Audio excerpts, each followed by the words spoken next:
What if I told you everything you've ever learned about human history is a lie? Before the Great Flood, long before the Sumerians or Egyptians, there were civilizations so advanced, so powerful, and so terrifying that their very existence was erased from time. From giants that ruled continents to cities powered by lost technology that rivals today's science. 65 ancient civilizations have left behind mysterious ruins, forbidden texts, and artifacts no one can explain. Who were they? What did they know? And why were they wiped out? This isn't mythology. This is the hidden history they don't want you to see. Brace yourself. What you're about to uncover will shake the foundations of everything you believe. This is the terrifying truth of 65 forgotten pre-flood civilizations. Let's begin. Hey guys, tonight we unfold a map. Not a map of paper and ink, but one of myth and memory. A chart of a world that existed before a great, world-altering flood. You are standing in a library that doesn't exist, surrounded by shelves that stretch up into darkness. The air smells of ozone, petrichor, and something ancient, like stone that has been sealed away for millennia. You reach out and unfurl a scroll, and on it is a world you don't recognize. Continents are misshapen, coastlines are alien, and in place of familiar cities, there are names whispered only in the most forbidden texts. This is a glimpse into the antediluvian age, the world before the deluge. It's a world ruled by 65 terrifying civilizations, a world of giants, of impossible technology, and of a hubris so profound it called down the sky to wash it all away. It's a world where our modern rules of survival, well, they wouldn't just fail you, they get you eaten. So let's be honest, you probably won't survive this. So before you get comfortable, take a moment to like the video and subscribe, but only if you genuinely enjoy what I do here. It's a small click for you, but it's a massive signal to me that these journeys are worth taking. And in the comments below, I'd love to know where you're listening from and what time it is. It's always fascinating to see our little community of night owls spread across the globe. Now dim the lights, maybe turn on a fan for that soft background hum, and let's ease into tonight's journey together. Your finger traces a coastline that doesn't exist anymore. It connects what we now call Africa to South America, a faint mountainous bridge where today there is only the vast, empty Atlantic. The map feels less like a drawing and more like a memory, etched onto a material that is neither papyrus nor vellum, but something resilient, almost leathery.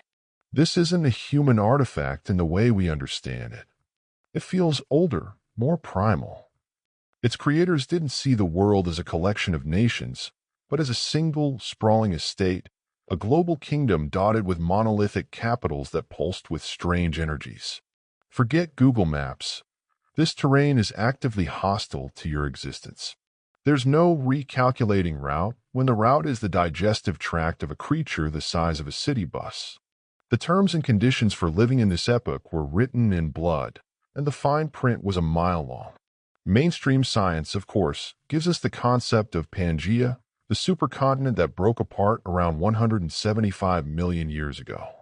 It's a geological fact that the world's landmasses were once fused together, a single, immense continent that will be utterly alien to our eyes. But the stories we're exploring tonight speak of a more recent version of this, a different configuration of the world, not millions of years ago, but just on the other side of a cataclysmic veil, a time when humanity, or what passed for humanity, was already ancient. Historians still argue whether ancient charts like the Piri Reis map, drawn in 1513, genuinely depict an ice-free Antarctica or are simply a collection of misinterpretations and lucky guesses. Yet, the map in front of you now shows not just an ice-free South Pole, but a thriving green landmass teeming with settlements marked by jagged, unsettling glyphs. These aren't just 65 civilizations in the sense of different cultures with unique pottery styles. These were 65 distinct expressions of power. The empire of the sunken kings, whose coastal cities were built half above and half below the waves. The obsidian lords of the high steppes, who carved entire mountains into statues of their grim-faced rulers. The biomancers of the whispering jungle, who didn't build with stone but grew their fortresses from a single, sentient plant.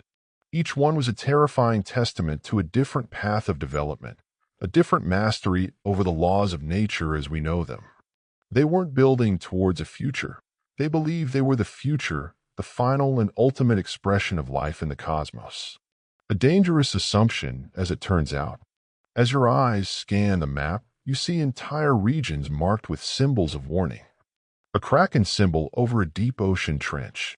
A trio of towering humanoid figures standing over a vast desert. A pictogram of a vortex swirling over a chain of islands. These weren't artistic flourishes. They were the ancient equivalent of a "here be dragons" warning, except the dragons were very, very real. One of the more curious rabbit holes of early modern science is how many 17th and 18th century geologists, men of great intellect and faith, interpreted the fossil record as direct proof of the biblical flood. They saw the layers of sediment and the bones of extinct creatures as the wreckage left behind by Noah's flood. They were, in a way, trying to reverse engineer the very map you're looking at now, using the wreckage of the old world to guess at its original shape. The air in this imaginary library grows a little colder. The silence feels heavier. This map isn't just an intellectual curiosity. It's an indictment. It shows a world teeming with life, with power, with knowledge so profound it bordered on the magical. And all of it is gone, vanished. The scale of the loss is hard to comprehend. It's not like the fall of Rome, where the ruins were left behind for us to study. This was a factory reset on a planetary scale. A deletion so total that only the faintest, most distorted echoes remain, disguised as myths and legends. And as you stare at this impossible geography, one question begins to burn brighter than any other. What happened? What terrible event could wash a world away so completely? A low rumble begins in the distance, not in the library, but in your mind. It's the sound of a story older than stone, the first whisper of a great and terrible rain. The low rumble you felt a moment ago coalesces into a sound. It's a sound every human, no matter where or when they were born, knows intimately. It's the sound of rain. Not a gentle pitter-patter on a window pane, but a deep, resonant drumming, as if a million hands are beating on the roof of the world. The scroll in your hands, the map of the lost age, seems to grow heavier, damper. The air in the library is thick with humidity now, the scent of ozone and wet earth intensifying. This is the sound that haunts our collective memory, the catastrophic backdrop to the world etched on that map. Before we can explore the civilizations, we have to understand the event that erased them. And the strange thing is, almost every culture on Earth has a story about it. It's one of the most baffling and persistent phenomena of mythology. From the dusty plains of Mesopotamia to the misty highlands of the Andes, humanity tells itself the same story. A divine power displeased with the state of the world, the noise, the wickedness, the sheer audacity of its creation, decides to hit the reset button. And the chosen method is almost always water. Lots and lots of water. It's as if the gods had a single, very dramatic tool in their celestial toolbox. You can almost picture the divine committee meeting, right? They're corrupt, arrogant, and they never call. Suggestions. And from the back, a quiet voice says, "Have we tried drowning them all?" It seems to have been a very popular idea. The most famous version for many of us is the story of Noah, the righteous man tasked by God to build an ark and save his family and two of every animal from a world-drowning flood. But Noah's story has an older brother, a much older brother. Deep in the clay tablets of ancient Mesopotamia, we find the Epic of Gilgamesh. The solid historical fact is that within this epic poem, a man named Utnapishtim tells a tale that is eerily similar. He was warned by the god Ea of a plan by the other gods to destroy mankind by flood. He was given precise instructions to build a massive boat, to waterproof it with bitumen and pitch, and to load it with his family, craftsmen, and the seed of all living things. The storm rages for 6 days and 7 nights, and when it subsides, Utnapishtim's boat comes to rest on a mountain. He sends out a dove, then a swallow, then a raven. Sound familiar? It's the same story, just with a different cast and a few thousand years older. But it doesn't stop there. This isn't just a quirk of Judeo-Christian and Mesopotamian traditions. Travel to ancient India, and you'll hear the story of Manu, the first man. He is saved from a universal deluge by the god Vishnu, who appears to him in the form of a small fish, Matsya. The fish asks for protection and grows to a colossal size, eventually telling Manu of the impending flood and instructing him to build a great ship. When the waters rise, the giant fish tows the ship to a mountaintop, saving humanity. In Greece, the myth of Deucalion and Pyrrha tells of how Zeus, angered by humanity's hubris, sent a flood to wipe them out. The Titan Prometheus warned his son Deucalion, who built a chest, a sort of minimalist ark, and survived the 9-day flood with his wife. I guess if you're going to survive the apocalypse, you want to get your building advice from a Titan. Modern contractors are just so unreliable. Scholars continue to debate whether these flood myths stem from a single, historical, globe-spanning event that left an indelible scar on the psyche of our earliest ancestors, or if they represent a common psychological archetype. After all, floods are a common and devastating local disaster. Perhaps it's natural for coastal and river-dwelling peoples to invent stories of a greatest flood ever.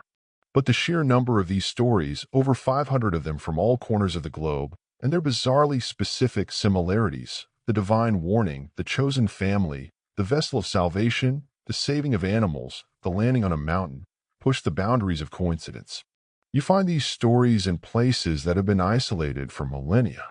The Aztecs, the Maya, the Inca in the Americas, the Aboriginal tribes of Australia, the various peoples of Southeast Asia and the Pacific Islands. It's a cultural echo in a planetary-sized chamber.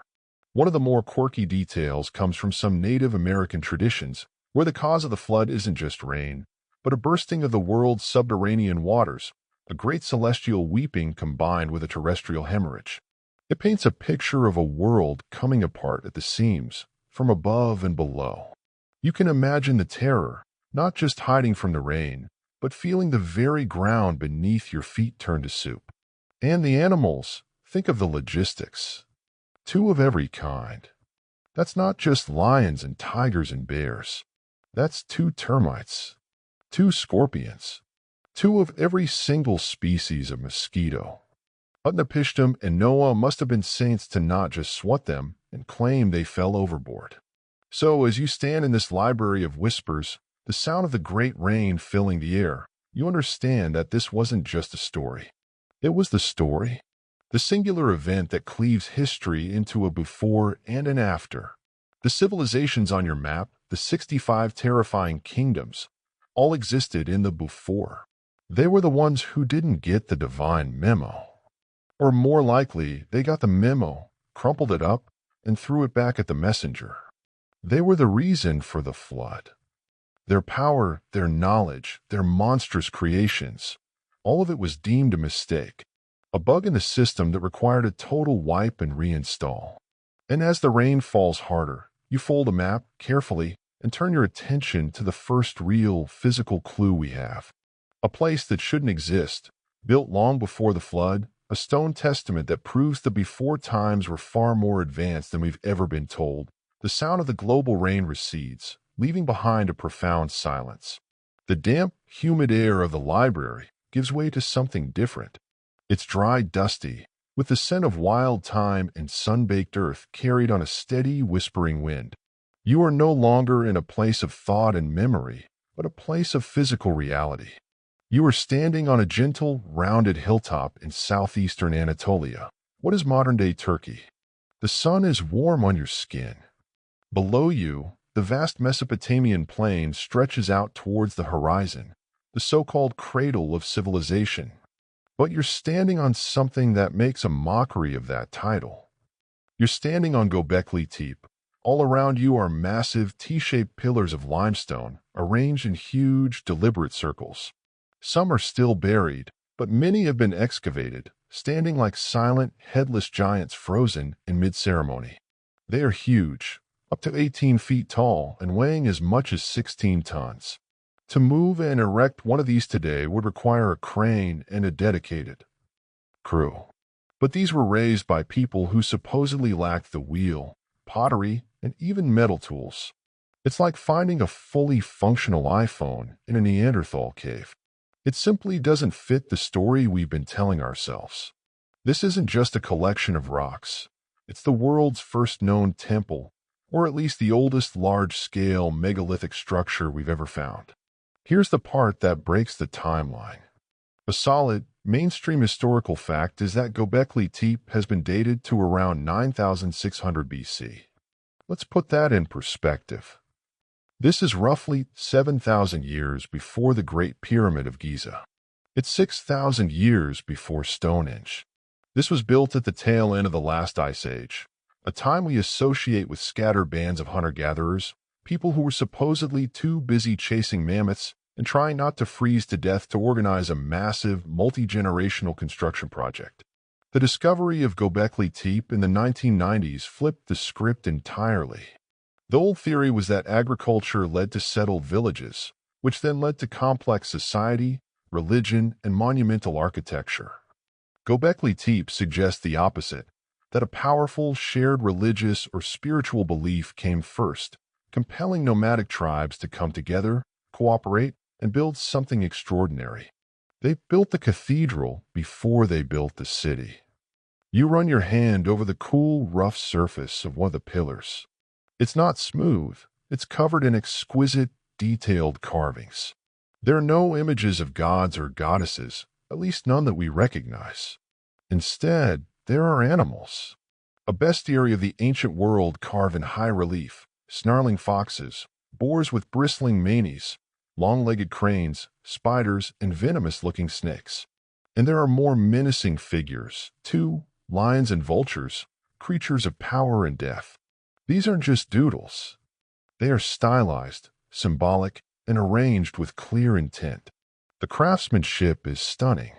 This wasn't the work of amateurs. It was the work of dedicated, skilled artisans who had a clear artistic tradition. Imagine the Neolithic-era Yelp review. 5 stars. The carvings are divine, but the commute is a killer. Also, they sacrificed my goat. Would visit again, but what was it for? This is where historians still argue whether Göbekli Tepe was a temple for sky burials, an astronomical observatory, or a central meeting point for far-flung clans. The late lead archaeologist, Klaus Schmidt, believed it was a holy place, a pilgrimage site where people came to feast and worship. Evidence of massive feasts, the bones of thousands of wild animals like gazelles and aurochs, have been found at the site, suggesting huge ritual gatherings. Perhaps this was the first Burning Man, just with more animal sacrifice and fewer glitter-related mishaps.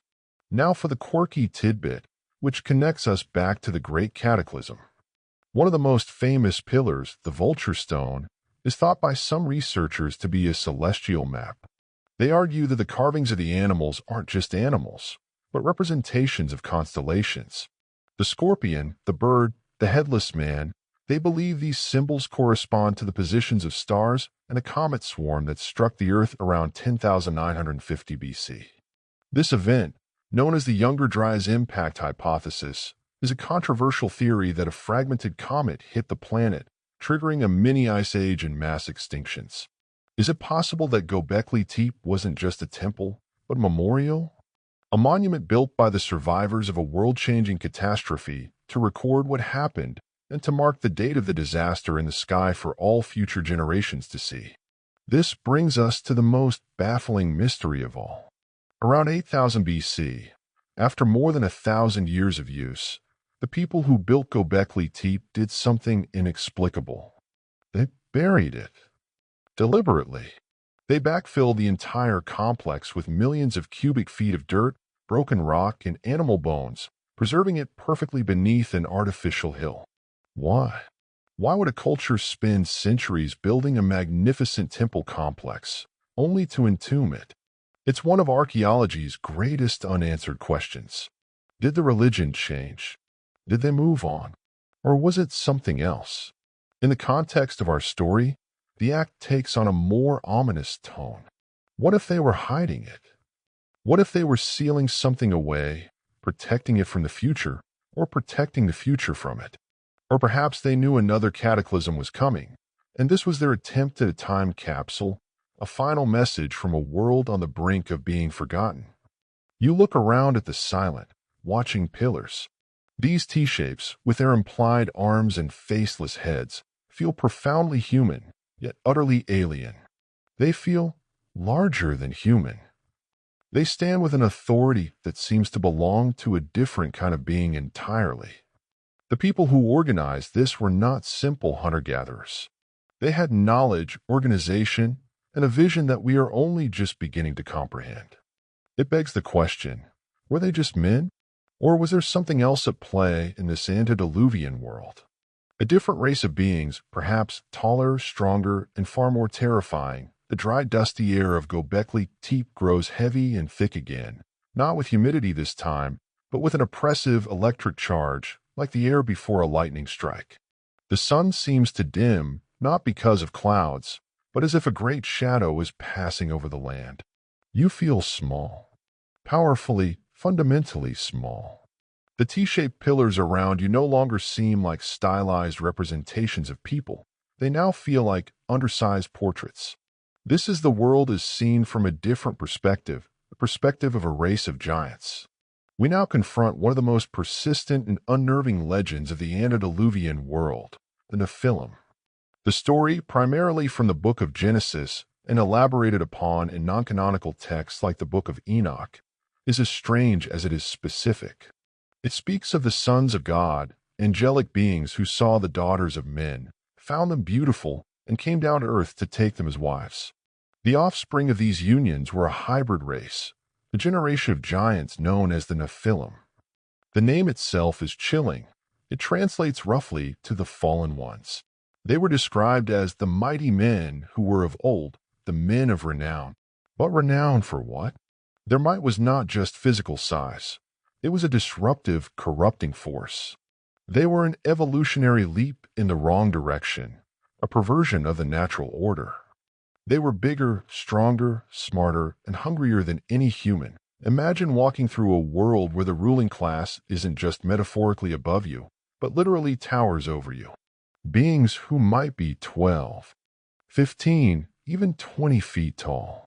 Your home would be a dollhouse to them. Your strongest weapon, a splinter. Your fastest run, a casual stroll. It would be a world of constant low-grade terror. The very architecture would be built to their scale. A simple doorway for them would be a triumphal arch for you. Their chairs would be thrones. Their discarded tools would be immovable megaliths. Does this sound familiar? The impossible stonework of the ancient world suddenly has a very simple, if unbelievable, explanation. It wasn't built by us. It was built by them. This concept of a bygone age of giants isn't unique to the Hebrew texts. It's a recurring theme around the world. The Greek myths are filled with the Titans, a race of powerful giant deities who ruled during a golden age before being overthrown by the Olympians. In Norse mythology, you have Jotun, the frost giants of Jotunheim, who were the mortal enemies of the gods of Asgard. Hindu cosmology speaks of the Daityas and Danavas, powerful, gigantic beings who often battled with the gods. It's as if our ancestors all over the world remembered a time when humanity was not the dominant species on the planet, a time when we lived in the shadow of something greater and far more dangerous. A fascinating historical fact is how literally people once took these accounts. For centuries, the discovery of massive fossilized bones, which we now know belonged to dinosaurs, mastodons, and giant sloths, were almost universally interpreted as the remains of these ancient giants. In 1677, a reverend in England presented a huge fossilized femur to Oxford University, which was labeled from a giant man. For over a century, it was accepted as proof of the biblical giants. Only later was it correctly identified as the leg bone of a megalosaurus. But for a time, the physical proof seemed to be there, dug right out of the earth. The real terror of the Nephilim, as described in texts like Enoch, wasn't just their size, but their appetite. Their very existence was a metabolic nightmare. They consumed all the food produced by humanity. When that wasn't enough, they began to eat the humans themselves. Then they turned on each other. The text describes them as teaching humanity warfare, sorcery, and forbidden sciences, filling the earth with violence and bloodshed. They were, in essence, a cancer. A beautiful, powerful, and utterly malignant growth that was consuming its host. Scholars still argue whether the sons of God were angels, fallen, or otherwise, or if the term simply referred to a noble lineage, perhaps the descendants of Seth, intermarrying with a more corrupt line, the descendants of Cain. The debate hinges on whether the story is supernatural or a highly allegorical account of social decay. But let's not get too bogged down in theological debate. Let's focus on the visceral experience. You're hiding in the reeds by a riverbank. The ground trembles. You peek through the leaves and see two of them on the opposite shore. They aren't just big. They are unnaturally proportioned, a strange blend of divine beauty and brutish power. Their skin seems to shimmer slightly in the fading light.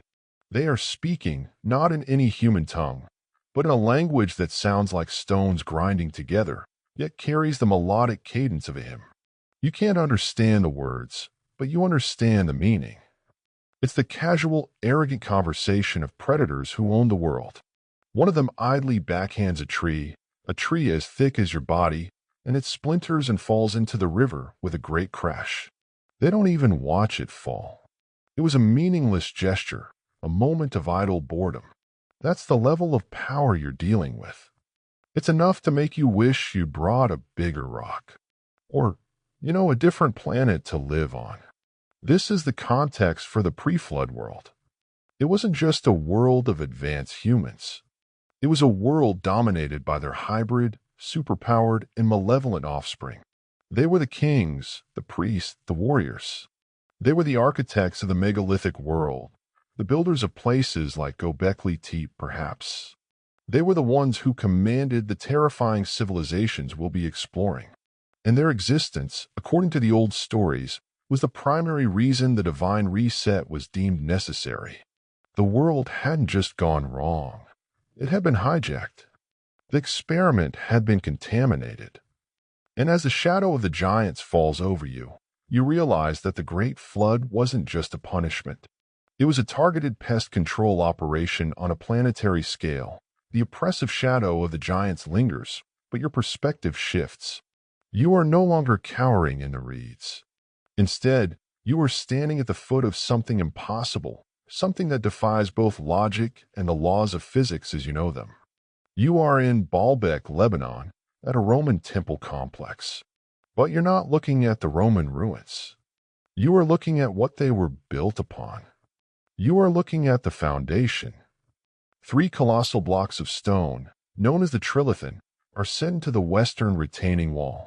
Each one is estimated to weigh around 800 tons. Let me repeat that. 800 tons.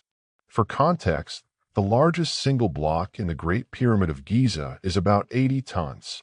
These are 10 times bigger. How do you move an 800-ton block of stone? Today, it would require a convoy of specialized heavy-haul trucks or one of the world's largest mobile cranes.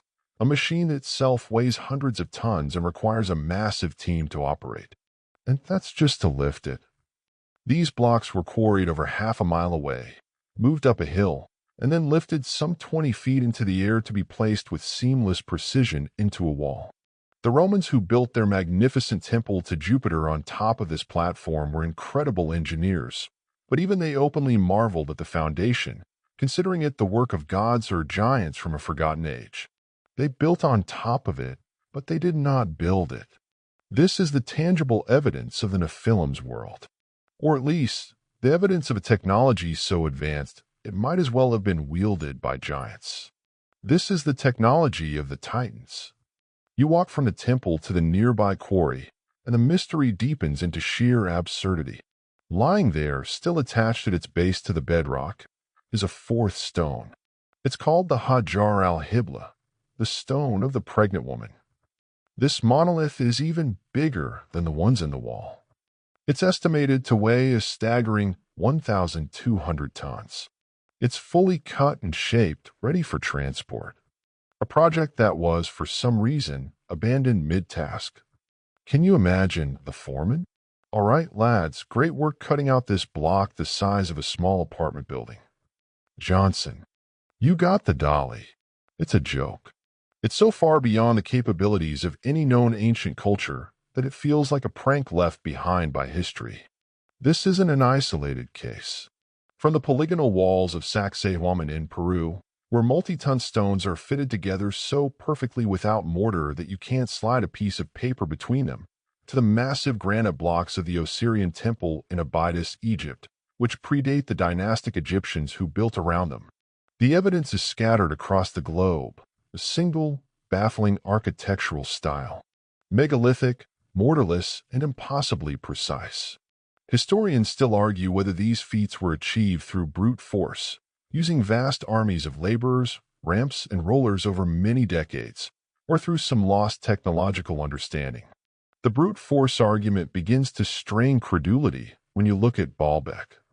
The sheer logistics of marshaling enough manpower to move 1,200 tons with logs and ropes in the pre-industrial world is mind-boggling. You'd need a ramp the size of a mountain and a workforce that would depopulate a small country. Let's delve into the fringe tidbits, the alternative theories about how this was done. This is where the story gets really interesting. One theory is the mastery of sound, or acoustic levitation. The idea is that these ancient builders understood the principles of resonance and frequency. By generating a precise sonic wave, they could neutralize the effect of gravity on a stone, making it weightless and easy to move. There are tantalizing hints of this in folklore. An Arab legend states that the stones of the Giza pyramids were moved by striking them with a rod and placing magical papyrus underneath, causing them to float along a path. It sounds like fantasy, but is it a mythologized description of a forgotten technology? Imagine priests or engineers, not with ropes, but with giant tuning forks or sonic emitters, humming a colossal stone into place. Another, perhaps even stranger theory, involves a lost art of stone softening. Legends from the Andes speak of a mysterious liquid derived from a specific plant that could turn stone into a soft, clay-like paste. The builders would apply this substance, mold the stone into the desired shape, and then let it re-harden in place.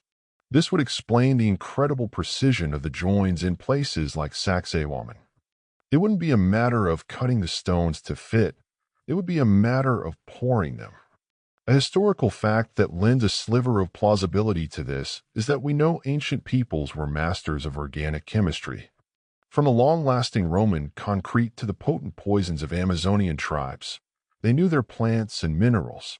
Could they have discovered a compound that could dissolve the crystalline structure of silicate rock? You stand before the abandoned 1,200-ton block at Baalbek. You see the clean cuts, the sheer scale of the ambition. This wasn't built by people who were struggling for survival. This was the work of a civilization at the absolute peak of its power and confidence. A civilization that could casually command the very substance of the planet. They didn't just build with stone, they dominated it. They sculpted the bedrock of the earth as if it were clay. This is the legacy of the giants. It wasn't just their physical size that was terrifying. It was the scale of their intellect and their will. They didn't ask the mountain to move. They told it to, and the mountain obeyed. But as you look at this unfinished project, you feel a chill. Why was it abandoned? The quarry holds other, even larger, recently discovered blocks, one weighing an estimated 1,650 tons. It seems they were getting more ambitious, pushing their technology to its absolute limit. And then, one day, they just stopped. The work crews vanished. The tools were put away. The greatest construction project on Earth was left unfinished. It's as if a great bell had rung, signaling the end of the world. Perhaps the sky had begun to darken. Perhaps the first drops of that final cleansing rain had begun to fall. Or perhaps their reach had finally fatally exceeded their grasp, and they were forced to flee some other, more immediate terror. A terror of their own making, perhaps from the monumental stones of the old world. Our journey takes a sharp turn, crossing the vast expanse of the Atlantic that now separates the continents. The air changes again. The scent of limestone dust and ancient ozone is replaced by the dry, alkaline smell of the desert and the faint, musky odor of a long-abandoned cave. You find yourself in the arid landscape of Nevada, a place of stark, desolate beauty. But the silence here is different. It's not peaceful. It feels hungry. You are standing at the mouth of what is now called Lovelock Cave, a place that was, according to the local Paiute tribes, the final bastion of a monstrous and terrifying civilization. This is the story of the Site Sage. According to the oral traditions of the Paiute people, passed down for countless generations, the region was once inhabited by a tribe of red-haired, fair-skinned giants. They were called the Site Cah, which translates to Tule Eaters. Tule is a fibrous water plant, and the giants, so the story goes, wove it into rafts to escape the constant attacks from the Paiute tribes. They were described as savage, warlike, and most disturbingly, cannibalistic. They would prey on the Paiute, capturing them for food. The stories paint a picture of a desperate, centuries-long war between the normal-sized humans and this remnant population of oversized, red-haired predators. You step inside the cave. It's not particularly large, a dusty shelter carved into the limestone hillside. But for the Paiutes, this place is legendary. This is where the final battle took place. After years of warfare, the various Paiute bands united, chased the last of the Site into this cave, and demanded they come out to fight. When the giants refused, the Paiutes piled brush and wood at the mouth of the cave and set it ablaze. Any giant that tried to escape the inferno was met with a volley of arrows. The rest, according to the legend, were asphyxiated inside. The war was over. The red-haired cannibals of Nevada were no more. It's a fantastic story, a classic piece of local folklore. Except for one thing. It might actually be true. Here's the undisputed historical fact. In 1911, two miners, David Pugh and James Hart, began mining the cave for bat guano, a rich source of fertilizer. As they dug through the layers of droppings, they started finding artifacts of incredible quality and preservation, baskets, textiles, and tools. But as they dug deeper, through 4 to 6 feet of guano, they found something else. They found bodies, mummified remains. And according to their initial reports, these were not the bodies of average Native Americans. They were abnormally tall, with remnants of red hair. This is where the story explodes into controversy. In 1912, the University of California sent an archaeologist, Llewellyn L. Loud, to conduct a formal excavation. Loud's official reports are very dry and academic. He documents thousands of artifacts and several skeletons, but he downplays any claims of giantism. However, the local stories and initial eyewitness accounts persisted. Whispers of skulls far larger than a normal human's and femurs that suggested heights of 7, 8, or even 10 feet. One of the most famous artifacts recovered was a sandal, over 15 inches long, a size that would correspond to a modern-day U.S. size 30 shoe. That's not just a big foot. That's a boat with laces. Scholars still argue whether the Site legend has any basis in reality. The mainstream view is that the red hair was simply black hair that had changed color over centuries of burial in the cave's mineral-rich soil, a common archaeological phenomenon. They argue that the giant skeletons were likely just taller than average individuals, their size exaggerated by time and storytelling. The Paiute legend, they say, is just a myth. But the fringe tidbit that keeps the mystery alive is the alleged suppression and loss of evidence. Many of the most anomalous skeletons and skulls, including a supposed 8.5-foot skeleton documented in a local newspaper, have conveniently gone missing from museum collections or were never properly accessioned. Proponents of the giant theory claim it's a deliberate cover-up, an academic conspiracy to protect the established narrative of North American anthropology. You can almost feel the final, desperate moments in this cave.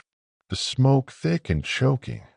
The roar of the fire at the entrance, a wall of heat and death. The defiant war cries from within turning to choked screams. The terror of being trapped, hunted to extinction by the very people you once terrorized. It's a grim, brutal end. The story of the Cetacea serves as a powerful microcosm of the antediluvian world. A remnant population of the old ones, the giant races, clinging to survival in a world that was no longer theirs. The flood had washed away their global empire, and the new race of smaller, more numerous humans was mopping up the survivors. This tale provides a terrifying answer to the question of what these giants were like. They weren't just big. They were hungry. The Nephilim of the Book of Enoch, who began to sin against birds and beasts and reptiles and fish and to devour one another's flesh and drink the blood.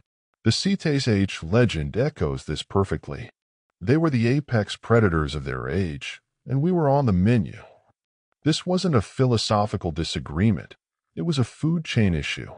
So while the giants of Baalbek were demonstrating their mastery over stone, their distant cousins in Nevada were apparently practicing a less sophisticated, more culinary art form. It's a stark reminder that not all of the 65 terrifying civilizations were building monumental temples. Some were just building a better human trap.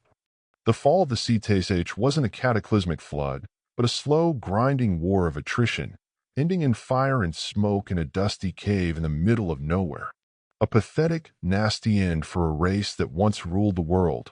The acrid smell of smoke and fear from Lovelock Cave fades, replaced by a thick, cloying incense. The air is heavy, perfumed with lotus blossoms, sandalwood, and something else, something coppery and metallic that catches in the back of your throat. You are no longer in a specific place, but in a synthesized vision, a reconstruction of daily life inside one of these lost pre-flood supercultures. Let's call this one the Empire of the Onyx Throne. It's a society built on principles that are alien to us, a fusion of immense technological prowess and a deeply disturbing, ritualistic social order. You are walking through a city street, but the word street feels inadequate. It's a canyon, carved between buildings so tall they seem to hold up the bruised purple twilight sky. The architecture is a disorienting mix of brutalist megalithic forms and delicate, crystalline latticework that hums with a low, resonant energy.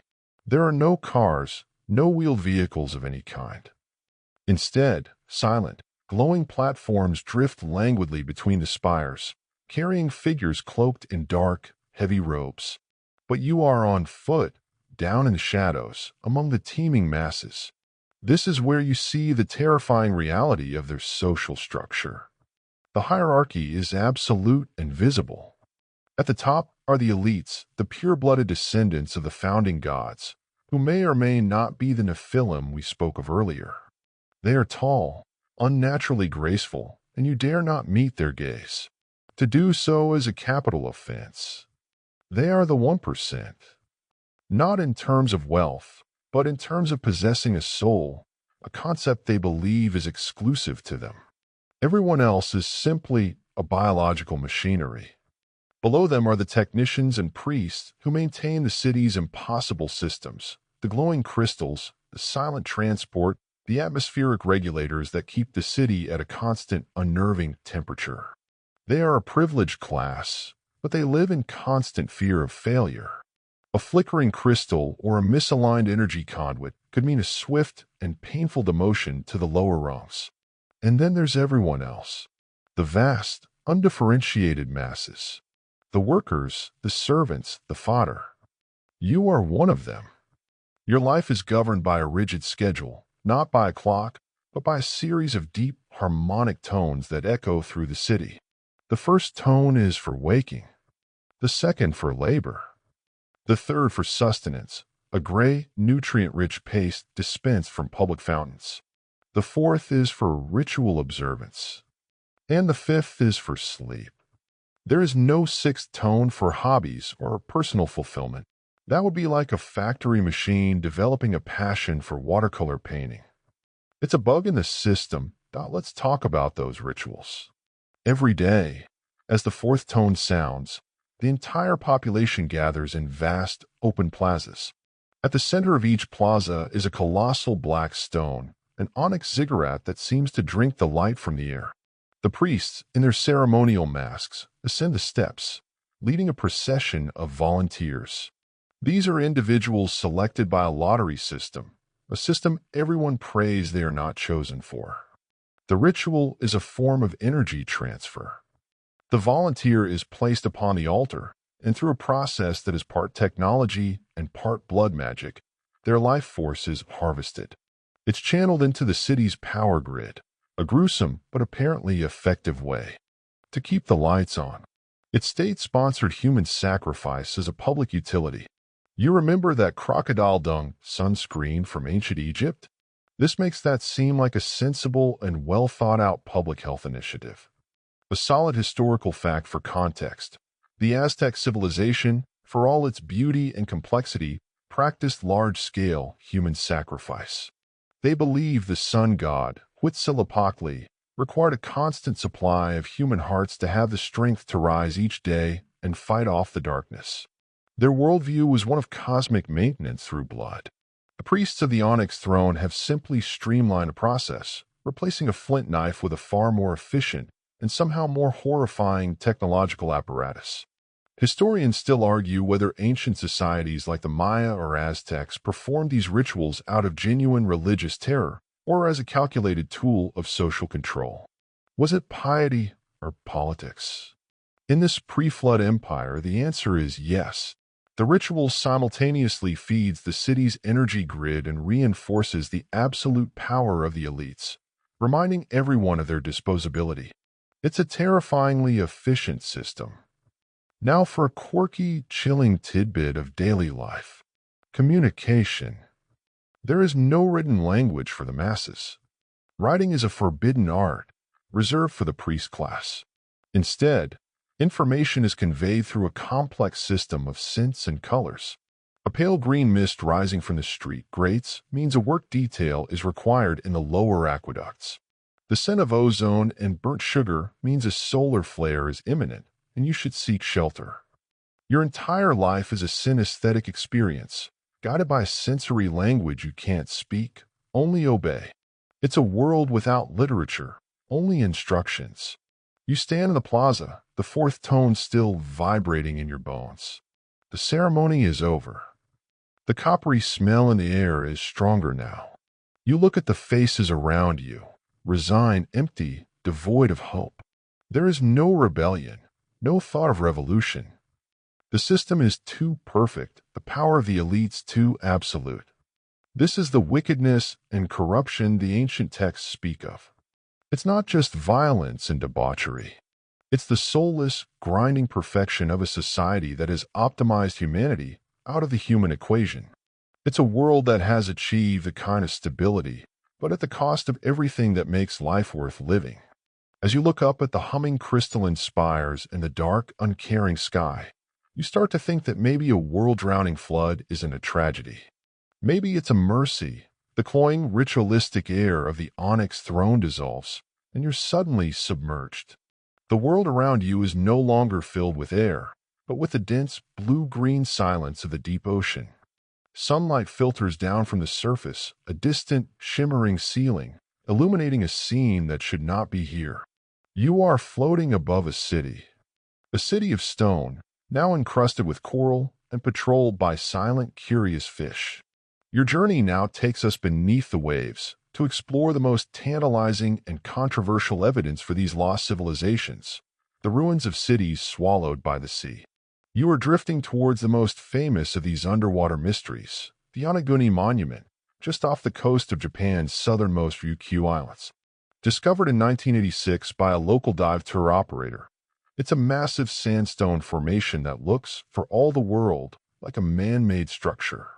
Before you is a staggering series of terraces, platforms, and sheer 90-degree walls that resemble a submerged pyramid or ziggurat. It's immense, about the size of 2 football fields. You swim closer, following what looks like a staircase. Its steps too large for a normal human stride, but perhaps perfect for the giants we spoke of earlier. You see features that look like carved channels, a loop-shaped path, and 2 colossal megaliths that seem to stand like pillars at an entrance. This is the central debate.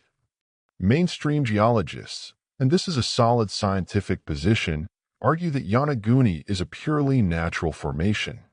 They point out that sandstone naturally fractures along parallel plains, and that the strong ocean currents in the area could have eroded the rock into these strangely symmetrical step-like shapes. It is, they say, a classic case of pareidolia, our brain's tendency to see patterns and familiar shapes, like faces in the clouds, in random formations. An incredible, but entirely natural coincidence. But as you float there, looking at the sheer, flat face of the main terrace, the perfect right angles, the almost sculptural quality of the entire site, the natural explanation feels insufficient. This is where the fringe theories rush in.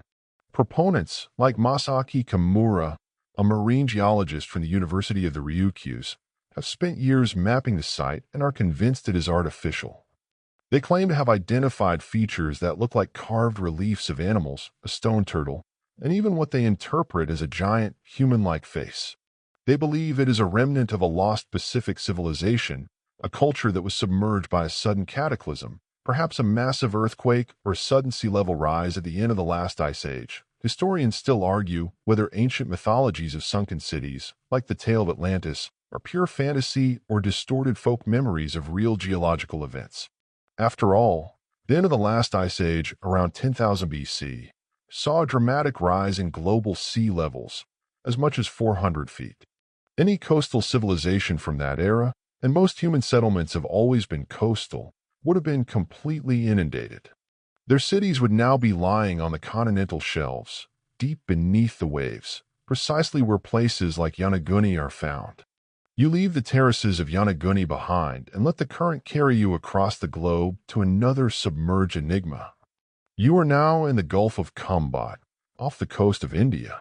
In 2001, India's National Institute of Ocean Technology was conducting a routine survey of the seafloor when their sonar equipment detected something astounding: the distinct geometric patterns of a massive, ancient city 9 kilometers long, lying 120 feet below the surface. Subsequent dredging operations brought up artifacts that included pottery, beads, pieces of sculpture, and even human remains. Here's the truly mind-bending part. One of these artifacts, a piece of wood, was carbon dated to 7,500 BC. If that date is accurate, it would make this city thousands of years older than any known urban settlement in India, rewriting the history of the entire subcontinent. The quirky tidbit here is that this discovery aligns perfectly with ancient Hindu scriptures, particularly the story of the god Krishna. His capital city, Dvarka, was said to be a marvel of engineering and wealth. After Krishna's death, the scriptures say, the city was reclaimed by the sea in a single day. For centuries, this was considered a myth. Now, with a massive submerged city found in the very area where Dvarka was said to be, the line between myth and history has become incredibly blurred. It's like finding the yellow brick road at the bottom of the English Channel. It makes you wonder what else is down there. You feel the immense pressure of the water around you, the profound silence of the abyss. This is the perfect hiding place. If a worldwide flood did occur, this is where the evidence would be. The sheer destructive power of the cataclysm would have obliterated most structures on land, grinding them down to sand and sediment. But a city that was already on the coast might be more gently submerged, encased in silt, and preserved from the ravages of time and air. These underwater structures aren't just ruins. They are time capsules. They are the physical proof that the world on that forgotten map you saw earlier might not be a fantasy. You see a giant moray eel slither out from a crevice in one of the stone walls. It looks at you with ancient, indifferent eyes. This is at home now. The grand plazas where giants once strode are now playgrounds for octopuses. The towering temples where priests performed their terrible rites are now artificial reefs teeming with life. The ocean has not just hidden these cities. It has claimed them, digested them, and made them part of its own eternal, silent world. And as you begin your slow ascent back to the world of air and light, you wonder how many more are down here. How many other drowned capitals of terrifying empires are waiting, silent and patient, for a curious diver or a sonar blip to reveal their existence and force us to admit that we are a species with amnesia. Breaking the surface of the ocean, you gasp, not for air, but at the sudden shift in your surroundings. The deep blue silence of the abyss is gone, replaced by the hushed, reverent atmosphere of a library. But this is not the imaginary library where our journey began. This is something else, something far more dangerous. You are inside the legendary Forbidden Library, the secret repository of antediluvian knowledge. The walls aren't lined with books, but with glowing crystals, metal tablets etched with complex geometric patterns, and spheres of polished obsidian that swirl with captured starlight. The air hums with contained power, and the scent is of sterile ozone and ancient, dry parchment. This is where the pre-flood civilizations store their secrets, the sciences, the arts, the magic that made them titans. You walk down an aisle, and to your left, you see a chamber dedicated to astronomy. But there are no telescopes here. Instead, the entire ceiling is a perfect, real-time holographic model of the galaxy, rotating in exquisite detail. You see not just the planets and stars we know, but other celestial bodies, strange comets with braided tails, and a dark twin star to our own sun lurking just beyond the Kuiper Belt. The knowledge here is immense. A historical fact to ground us: the Dogon people of Mali possess a startlingly detailed knowledge of the Sirius star system, including the existence of Sirius B, a white dwarf star completely invisible to the naked eye. They claim this knowledge was given to them by ancient amphibious beings called Anamo. Anthropologists have struggled to explain this, often dismissing it as a modern contamination of their myths, but the Dogon have maintained this tradition for centuries. Could their story be a distant echo of a time when this kind of advanced astronomical data was common knowledge? The giants of the pre-flood world didn't just look at the stars, they understood them. They mapped the celestial cycles with a precision we are only just now achieving with supercomputers. They understood precession, the slow 26,000-year wobble of the Earth's axis, not as an abstract concept, but as a great cosmic clock. They built their temples like Göbekli Tepe and perhaps even the pyramids to align with specific stars at specific points in this great year, marking the ages of the world. Their calendar wasn't for planting seasons. It was for cosmic seasons.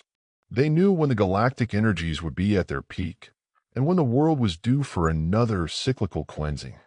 They weren't surprised by the flood. They may have even known its date. You move to the next section of the library, Earth Energies. Here, the floor itself is a massive map of the world, but it's not showing continents and oceans. It's showing a glowing web of energy lines, what some modern mystics call ley lines. These lines crisscross the planet, connecting major sites of power, megalithic structures, natural rock formations, and deep ocean trenches. The antediluvians didn't build their cities in random locations. They built them at the nexuses of these lines, like cosmic acupuncturists placing needles at key pressure points on the planet's body. The pyramids of Giza, Stonehenge, Machu Picchu, Easter Island, all lie on these powerful energetic intersections. This is where the debate on this topic still rages. Scientists dismiss ley lines as pseudoscience, a simple matter of connecting random dots on a map. But proponents argue that these ancient cultures had a profound understanding of telluric currents, the natural electrical currents of the Earth, and could harness this energy to power their cities and technologies. Remember the humming crystalline spires of the Onyx throne? This is where that power came from. They weren't burning fossil fuels or splitting atoms. They were tapping directly into the life force of the planet itself. A quirky tidbit from more recent history is the work of Nikola Tesla. In the early 20th century, he dreamed of a system for wireless global power, using the Earth's own resonant frequency to transmit electricity through the ground and the ionosphere. His work at Wardenclyffe Tower was an attempt to create this system, but he lost funding, and his dream died.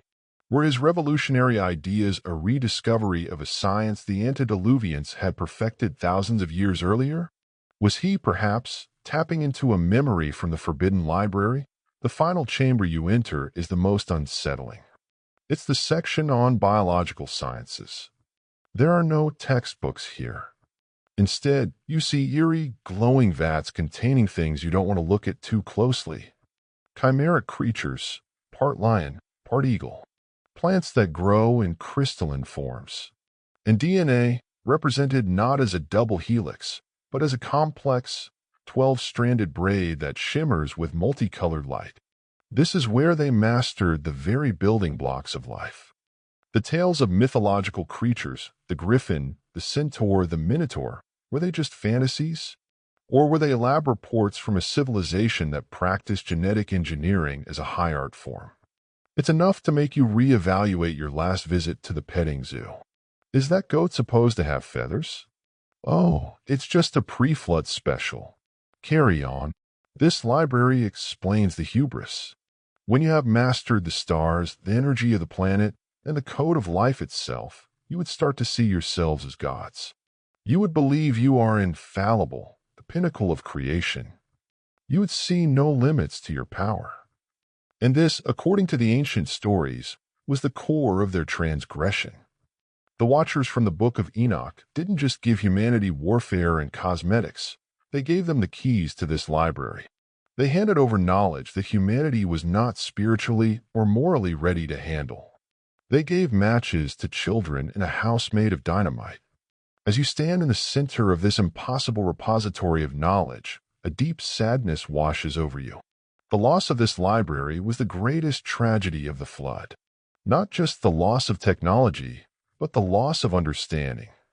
We have spent the last 10,000 years painstakingly rediscovering fragments of this knowledge, fighting our way back up from the mud and the dark, reinventing the wheel, relearning basic mathematics, slowly piecing together a fractured picture of the cosmos.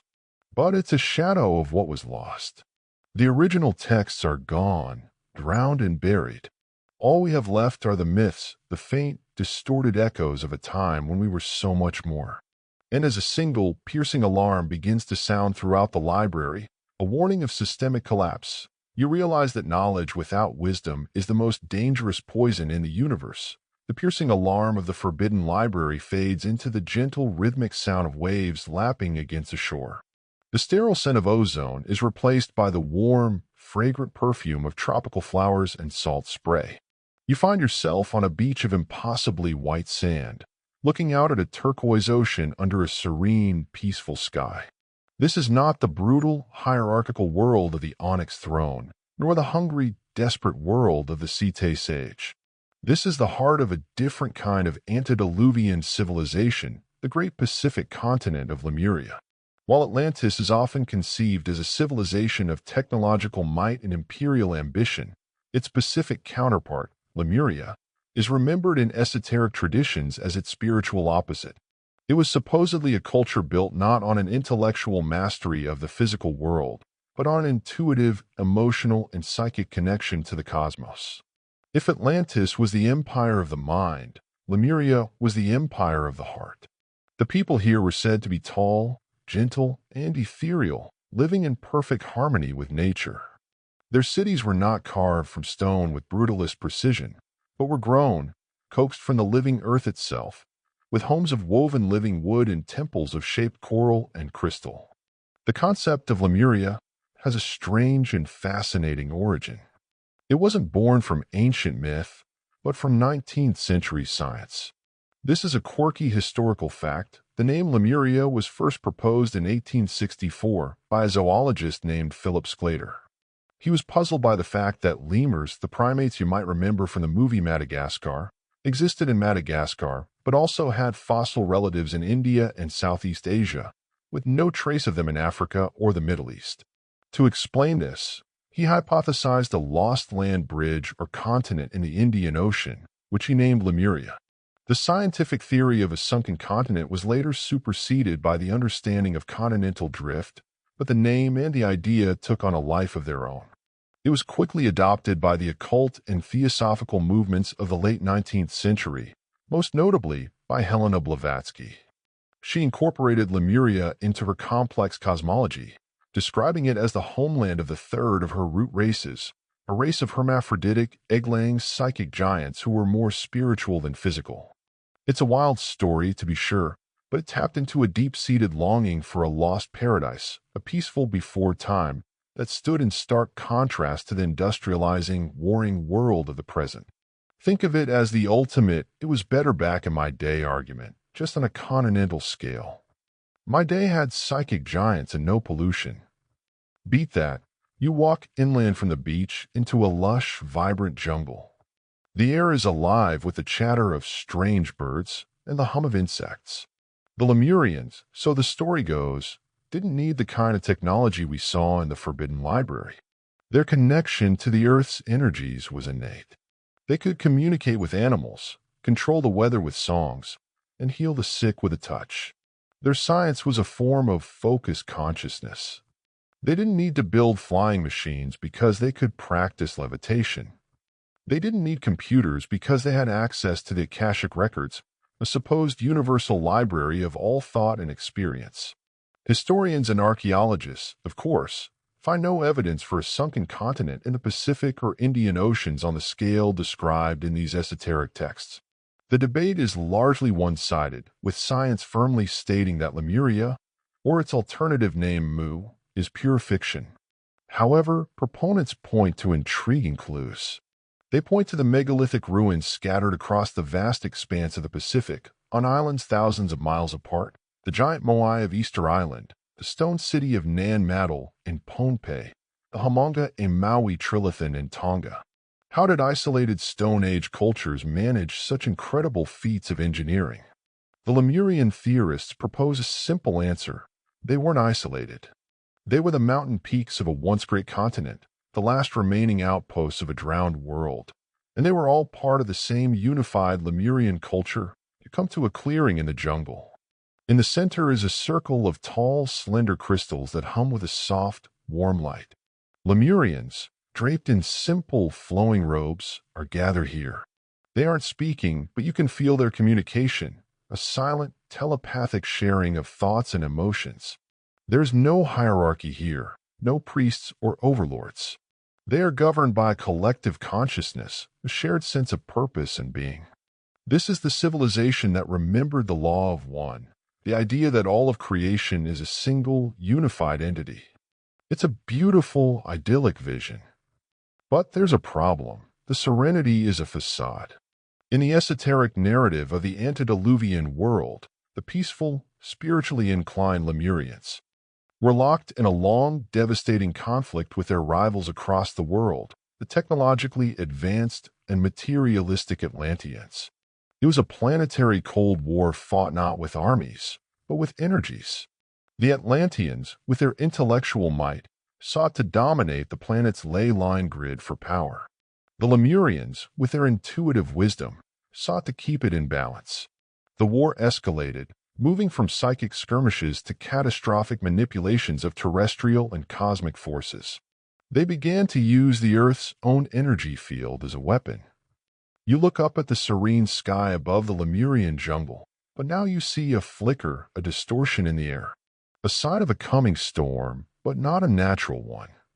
The very peace and harmony of Lemuria made it vulnerable. Their gentle nature was no match for the cold, calculated ambition of their rivals. According to some versions of the story, it was the final apocalyptic battles between Atlantis and Lemuria that destabilized the planet's crust, leading to the pole shifts and tectonic upheavals that caused both continents to sink beneath the waves, triggering the Great Flood. Their paradise contained the seeds of its own destruction. Their passivity in the face of aggression ultimately doomed them. As you stand among the silent, serene figures, you realize this civilization, for all its beauty, was also terrifying. It was terrifying in its naivete, in its unwillingness to confront the darkness that was rising in the world, a darkness that would ultimately pull them and everyone else down into the abyss. The idyllic, fragrant air of Lemuria vanishes, ripped away by a screech that claws at the inside of your skull. You are suddenly in a vast, swampy fen, under a blood-red sky choked with volcanic ash. The ground trembles with the footfalls of colossal beasts, and the air is thick with the stench of decay and stagnant water. This is not a natural ecosystem. This is a failed experiment, a dumping ground for the biological nightmares created and then discarded by the pre-flood masters of genetic science. We have seen their technology, their spirituality, their social structures. Now we witness the monsters they made. Your first instinct is to hide. You scramble behind a grove of petrified, fungus-covered trees. Peeking through the twisted trunks, you see them. The megafauna of the Pleistocene, saber-toothed cats the size of grizzly bears, woolly mammoths with tusks that curl into insane spirals, and giant ground sloths that could look into a second-story window. These are creatures known to history, a solid scientific fact of the Ice Age. But the things moving among them are different. They are the things that mythology tried to warn us about. You see a creature that matches the description of a griffin, with the body of a lion and the head and wings of a monstrous eagle, tearing at the carcass of a giant bison. Its shriek is the sound that first assaulted your ears. Not far from it, a herd of what can only be described as centaurs, the torso and arms of a brutish, humanoid creature fused to the body of a powerful horse, gallops through the muck, their faces twisted in a permanent, snarling rage. These aren't the wise, philosophical centaurs of later Greek myth. These are battlefield abominations, living cavalry bred for shock and terror. This is the dark side of the forbidden library's biological knowledge. For every elegant city and humming crystal, there was a secret laboratory, a hidden vivisection pit where the laws of nature were not just broken, but sadistically tortured. Ancient texts are filled with descriptions of such creatures. The Babylonian creation epic, the Enuma Elish, speaks of the primordial goddess Tiamat giving birth to a host of monsters to fight against the younger gods, viper-bodied dragons, scorpion men, and monstrous sea serpents. Historians interpret these as symbolic representations of chaos.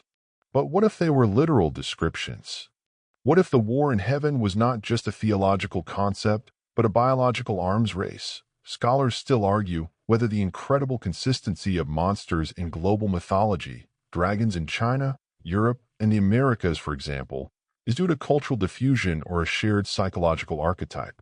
Is the dragon a universal symbol for our primal fear of snakes and predators? Or are all these cultures describing the same thing because they all, at some point, saw the same thing? A remnant population of genetically engineered reptilian bioweapons that survived the flood and haunted the dark corners of the New World. The quirky and unsettling tidbit here comes from the Book of Enoch, which we've mentioned before. It doesn't just talk about the Nephilim giants. It claims that the fallen angels, the Watchers, taught humanity how to cut roots and the arts of sorcery. But it also implies a deeper genetic corruption. It says that after the giants had devoured all of humanity's food, they turned against them and devoured mankind. And they began to sin against birds and beasts and reptiles and fish. The sin here isn't just eating them. Many interpretations suggest this is a reference to creating unnatural hybrids and abominations, a perversion of the natural order that extended to the entire animal kingdom. The world wasn't just filled with violent people. It was filled with monsters of every conceivable shape and size. You shrink back as a new creature emerges from the swamp. It's a hydra, a multi-headed serpent whose every neck seems to move with its own malevolent intelligence. It moves with a terrifying fluidity, its scales coated in black, iridescent slime. This is what it was like to live in the antediluvian world. It wasn't just a fear of your giant overlords or the soul-crushing despair of your daily routine. It was the constant, visceral threat of being hunted and eaten by something that shouldn't exist. Imagine trying to farm a field when a basilisk might be nesting in the next pasture over. It makes complaining about squirrels in your bird feeder seem a little petty. Honey, the griffin is in the garbage again. Can you shoo it away? In a minute, dear. I'm trying to get this centaur to stop galloping through the petunias. This monstrous biodiversity explains a lot. It explains the need for cities with massive, impenetrable walls. It explains the warrior cultures, the constant state of vigilance. And it provides another compelling reason for the great cataclysm. The world hadn't just become morally corrupt. It had become biologically unstable. The very fabric of the ecosystem was tearing apart. The creation had been overwritten with graffiti, and the divine author decided it was time to wipe the slate clean. The flood, in this context, wasn't just a punishment for humanity's sins, but a planetary scale. Ecological reset. It was the only way to get rid of the pests, to exterminate the invasive species that were choking out the original design. As you watch the Hydra snatch a giant pterosaur out of the sky with one of its many heads, you realize the sheer, chaotic violence of this epic. This wasn't a world heading towards a bright future. It was a world spiraling into a bloody, screaming, evolutionary dead end. The Titans who built this world had become so enamored with their own creative power that they failed to see they were building their own tomb and populating it with the very monsters that would eventually tear them apart, long before the first drop of rain ever fell from the sky. The terror of the pre-flood world wasn't just that it was ruled by giants. It was that the giants had filled their kingdom with their own worst nightmares. The cacophony of the monster-filled swamp recedes, and you find yourself in a place that is both beautiful and deeply unsettling. You are standing on a mountain peak, high above the clouds. The air is thin and cold, but carries a strange, metallic tang. Below you, the world is a patchwork of greens and browns, dotted with the geometric shapes of cities and the glowing filaments of the ley line grid. But you are not alone. Seated on thrones of unearthly, shimmering crystal are a group of beings. They are humanoid, but impossibly perfect, radiating a light that is both awe-inspiring and terrifying. These are the Watchers. In the mainstream Abrahamic traditions, angels are messengers and servants of God. But in the apocryphal book of Enoch, a specific group of them, 200 in number, played a much more direct and catastrophic role in human history. Led by a figure named Samiaza, they descended to the summit of Mount Hermon, a real mountain on the border of modern-day Syria and Lebanon. They had been tasked with watching over the nascent human race, but they became consumed by lust for human women. They swore a binding oath together, a pact to defy divine law, and descended to earth to take wives. We've already discussed their hybrid offspring, the Nephilim giants. But their sin was not just lust. It was the illicit transfer of knowledge. They were the rogue professors of the cosmos, the whistleblowers who leaked the secrets of heaven. This is the source of the Forbidden Library's contents. Each of the Watcher leaders taught humanity a specific and corrupting art. Azazel, one of the most prominent, taught the art of war, the making of swords, knives, shields, and breastplates. He also, in strangely specific detail, taught him how to make mirrors and cosmetics, the art of adorning the eyelids. He taught vanity and violence in the same breath. Another, Shemahaza, taught enchantments and root cuttings. Barakijal taught astrology. Kokabel taught the constellations. Tamiel taught the signs of the stars. Asaradel taught the motion of the moon. They opened the floodgates of celestial and terrestrial knowledge, giving humanity powers they were not mature enough to wield. Here's a historical fact to consider.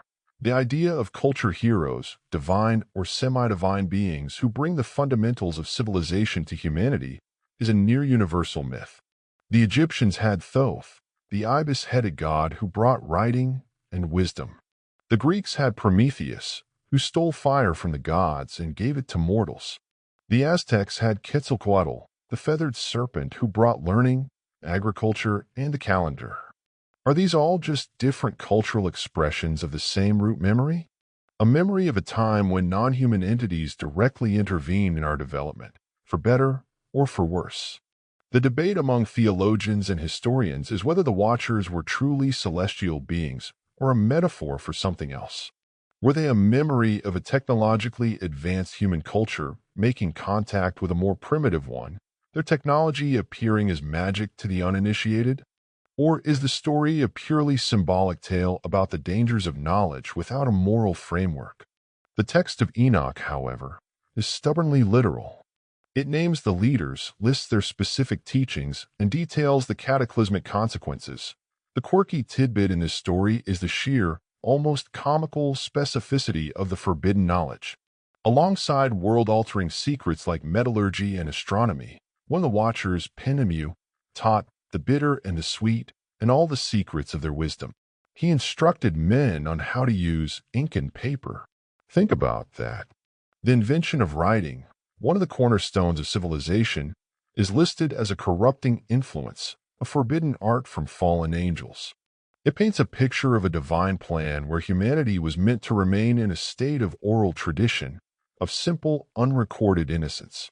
Writing in this context is a sin because it allows knowledge to be stored, accumulated, and potentially misused on a massive scale. It's the original hard drive, and it was a gift from the bad guys. It makes you feel a little guilty for writing a thank you note. Dear Aunt Carol, thank you for the sweater. P.S. I'm so sorry for engaging in this fallen angelic technology. You are standing now before Azazel. He is clad in armor that seems woven from solidified light. In one hand, he holds a sword that hums with a deadly energy. In the other, he holds up a polished silver mirror to your face. You see your own reflection, but it's not quite you. It's an idealized, more beautiful, more powerful version of yourself. You feel a sudden, intense surge of vanity, a desire to be that person in the mirror. You understand now how he corrupted humanity. He didn't just teach them to fight each other. He taught them to be dissatisfied with themselves. He introduced the concepts of envy, vanity, and personal ambition. He gave them the tools to kill and the reasons to use them. The Watchers were not merely benevolent teachers. They were cosmic accelerants. They took a species that was meant to evolve slowly, over millennia, and force-fed it 1,000 generations of technological and cultural development in a single lifetime. The result was societal whiplash.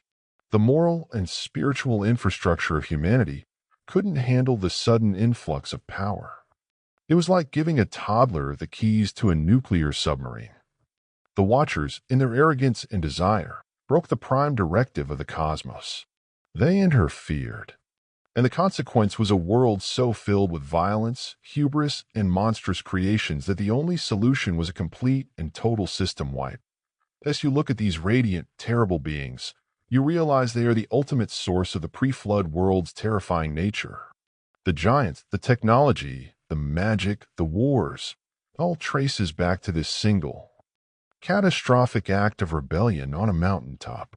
They were the parents of this doomed civilization. And like all parents who give their children everything they want but none of what they need, they were about to watch their beautiful, monstrous creations self-destruct in the most spectacular way imaginable. The blinding light of the Watchers fades, and you find yourself on a vast, arid plateau, the ground a canvas of reddish-brown dirt and stones.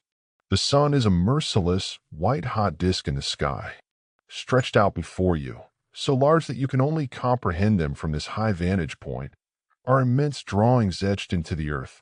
You are floating above the Nazca lines in southern Peru.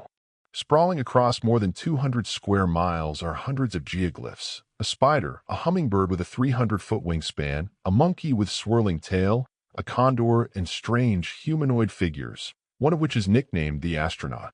These are messages, silent, cryptic, and impossibly large. They are the stone and dirt graffiti of the ancient world. A solid historical fact is that the Nazca lines were created by the Nazca culture between 500 BC and 500 AD. They created them by removing the reddish-brown, iron oxide-coated pebbles on the desert surface to reveal the lighter-colored ground underneath. Because the climate is so dry, windless, and stable, the lines have been preserved, largely intact, for centuries. But why they were created is one of archaeology's most enduring mysteries. From the ground, they are mostly incomprehensible, just shallow ditches in the dirt. Their true forms are only visible from there. So, who was the intended audience? This is where the debate ignites. Mainstream archaeologists suggest the lines were related to religious rituals, perhaps processional walkways for ceremonies, or that they were connected to astronomy and pointed to the rising and setting of celestial bodies. A more prominent theory is that they were tied to water rituals, a desperate plea for rain in one of the driest places on Earth. The animal figures in this view are symbols of water and fertility. But for our journey into the pre-flood world, we must consider the more fringe interpretations. What if the Nazca lines are not the originals, but merely a pale imitation, a cultural echo of a much older and more profound practice? What if the antediluvian civilizations, the ones with the flying machines and the celestial knowledge, use the entire surface of the planet as their canvas. The Nazca lines might just be the last fading whispers of a global network of geoglyphs. The most famous ancient astronaut theory, proposed by Erich von Däniken, is that they were runways for extraterrestrial spacecraft. While that's a bit of a leap, the core question remains: why make art you can't see? Unless, of course, you could see it. You drift away from Peru, and the landscape changes to the windswept hills of Oxfordshire, England. Here, carved into a chalk hillside, is the Uffington White Horse, a highly stylized, 360-foot-long figure of a horse. It's been dated back to the late Bronze Age, around 1000 BC, making it the oldest chalk figure in Britain. For centuries, a local custom involved the periodic scouring or cleaning of the horse, where the community would gather to rechalk the lines, ensuring it never faded away. This wasn't just art, it was a living tradition, a multi-generational commitment to preserving a message. Now let's get even stranger. We move from geoglyphs, art made on the earth, to petroglyphs, art carved into rock. All over the world, from Australia to Africa to the Americas, our ancestors carved bizarre figures into stone. The quirky tidbit here is the shocking similarity of some of these carvings from cultures that had absolutely no contact with each other. A recurring motif is the antenna-headed being. In Valcamonica, Italy, there are thousands of petroglyphs, some dating back 8,000 years. Among them are figures with strange, helmet-like heads and what look like antennae or halos. Thousands of miles away, in the American Southwest, the Anasazi and other tribes carve nearly identical figures, and you find them again in the Sahara and in Aboriginal rock art in Australia. Are these just representations of shamans in ceremonial headdresses? Or were our distant ancestors all encountering and drawing the same strange visitors? In the context of our pre-flood world, these messages take on a more ominous tone. They aren't just art or ritual. They are warnings. They are landmarks. They are claims of ownership. Imagine a civilization of giants, the Nephilim perhaps. A geoglyph like the Nazca spider wouldn't be an offering to a spider god. It would be a clan sigil, a territorial marker. This valley is owned by the spider clan. Trespassers will be eaten. It's the ultimate no-soliciting sign. The astronaut figure isn't an alien. It's a representation of a watcher, clad in its strange celestial armor, a reminder to the human population of who is really in charge. You find yourself now in a dark, resonant cave. The air is cool and still. The only light is from a flickering torch you hold in your hand. On the walls are not the familiar, beautiful paintings of Lascaux or Chauvet. These are different. They are geometric, abstract, and deeply unsettling. You see complex star maps, diagrams that look like electrical circuits, and images of the monstrous, chimeric creatures we encountered earlier. This is the art of the pre-flood world. It's not the art of hunters celebrating a good kill. It's the art of engineers, sorcerers, and geneticists, leaving behind their schematics and their warnings in the most durable medium they could find, stone. These messages carved in stone and earth are the hard drives of the lost world. They are fragmented, corrupted, and often misinterpreted, but they are still there. They are a testament to the fact that these ancient people had something to say. They were trying to tell us who they were, what they knew, and perhaps how it all went so terribly wrong. As you trace the outline of a bizarre, multi-limbed creature on the cave wall, you realize you're not in a gallery. You're in a postmortem report, a silent autopsy of a dead world, written by its last survivors for a future they could only hope would one day learn to read it. The cool, still air of the petroglyph cave gives way to the bustling, dusty atmosphere of a museum basement. You're surrounded by wooden crates, cataloging tables, and shelves groaning under the weight of artifacts deemed too strange or inconvenient for public display. This is the realm of the oop art, an out-of-place artifact.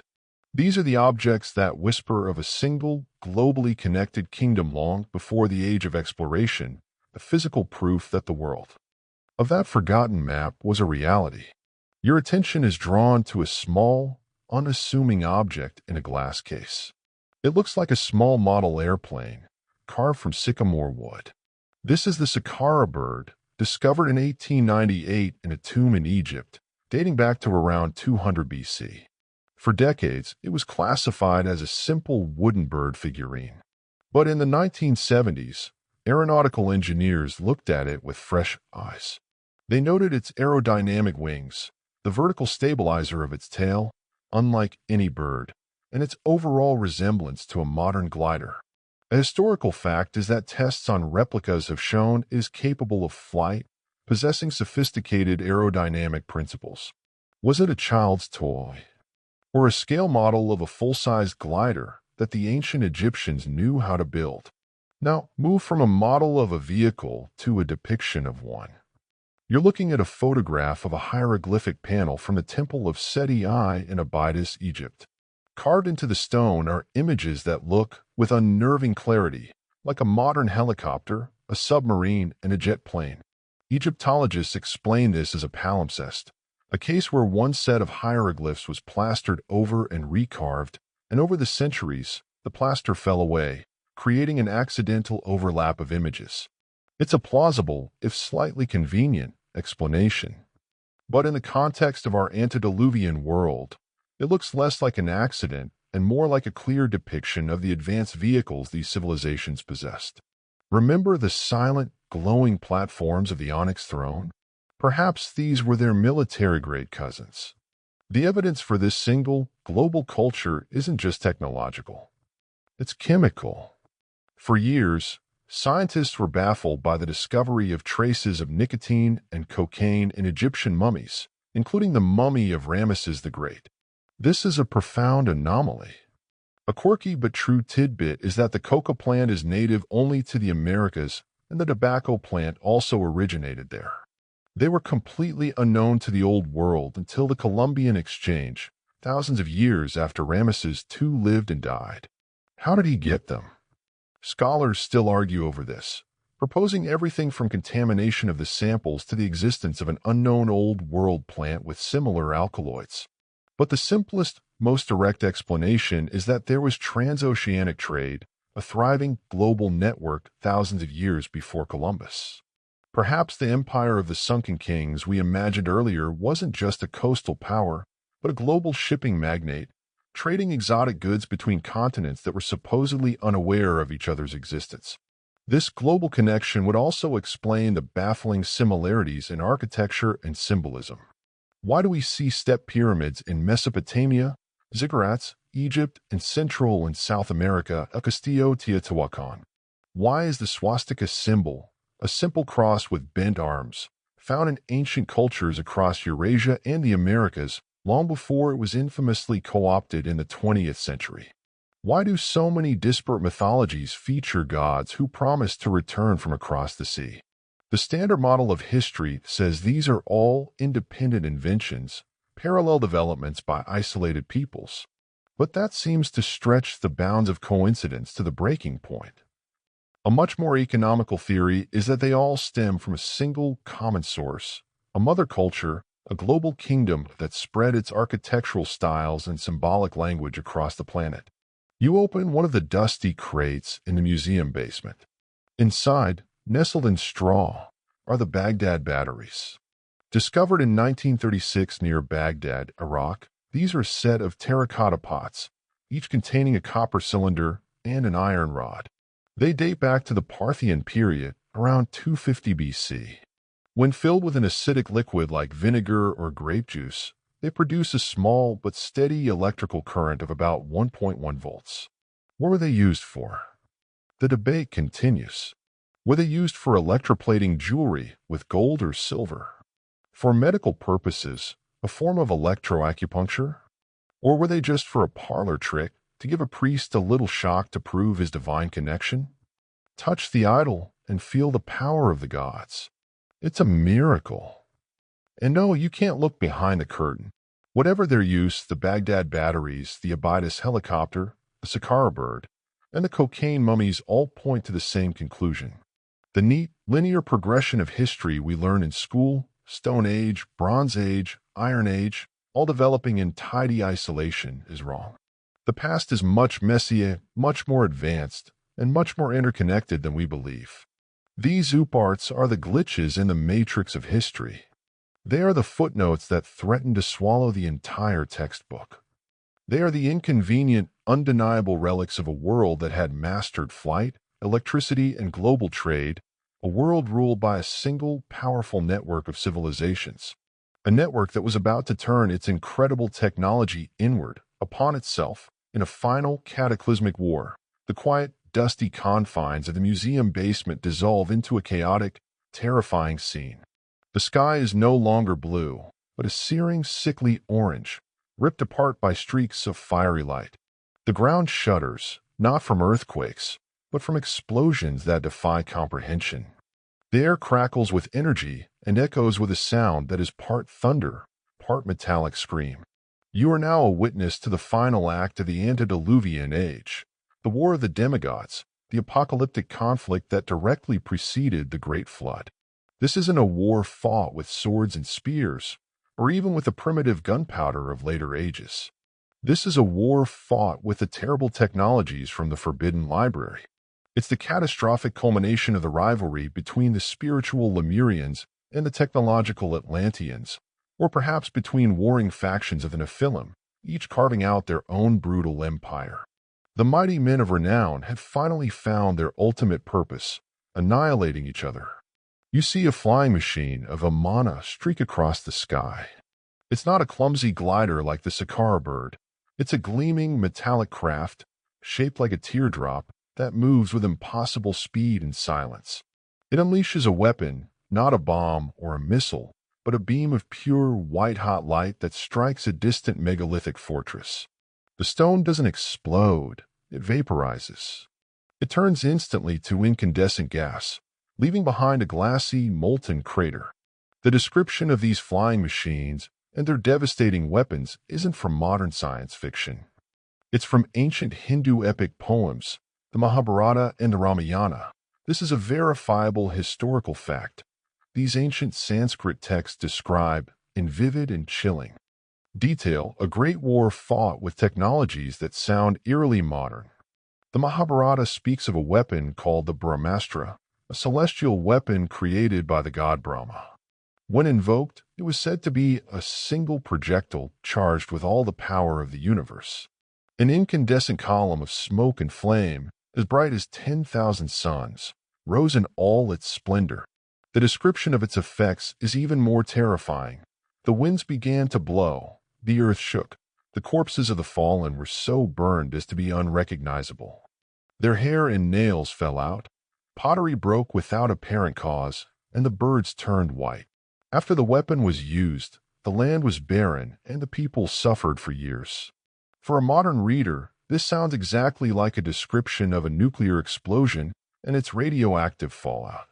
Scholars, of course, interpret these passages as poetic hyperbole, grand mythological descriptions of conventional, if powerful, ancient weapons.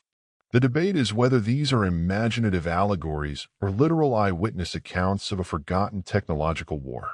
The texts are filled with technical-sounding details about the Vimanas, their propulsion systems, and the various types of weaponry they could carry.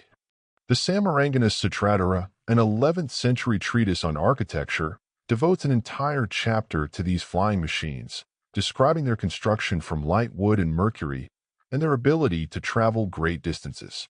You take cover behind a blasted, vitrified rock as another explosion rocks the battlefield. This weapon is different. It's a sound cannon, a device that emits a low-frequency wave that pulverizes stone and turns a person's internal organs to jelly. Remember the theories about acoustic levitation used to build the megaliths? This is the weaponized version of that same technology. The same science used to create, now perverted to destroy. It's the ultimate act of hubris, using the harmony of the universe to create devastating discord. The quirky tidbit here relates to the physical evidence of such a war. All over the world, from Scotland and Ireland to the ancient cities of the Indus Valley, archaeologists have found vitrified forts. These are stone hill forts whose walls have been subjected to such intense heat that the rocks have melted and fused together into a black, glassy substance. To achieve this, You need to maintain a temperature of over 1,100 degrees Celsius for a sustained period. How ancient peoples, without massive bellows and tons of fuel, could achieve this has been a long-standing archaeological puzzle. The standard theory involves massive timber lacing that was set on fire, but the results are hard to replicate. The more unsettling possibility is that these forts are the scars of the very energy weapons described in the Mahabharata. This war is the horrifying synthesis of everything we've seen. The giants, with their immense strength and arrogance, are the generals. The flying machines and energy weapons are from the Forbidden Library, gifts from the Watchers. The monstrous, genetically engineered chimeras are used as shock troops, unleashed to sow terror and chaos on the battlefield. You see a centaur, its flesh burned and smoking, still charging mindlessly into the fray. You see a griffin locked in aerial combat with a Vimana, its natural fury pitted against cold, hard technology. This is the violence that filled the earth, described in Genesis. It wasn't just crime and murder.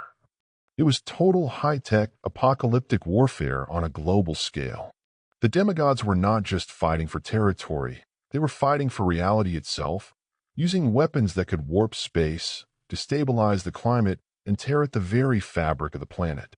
They had become so powerful that their conflicts threatened the entire world.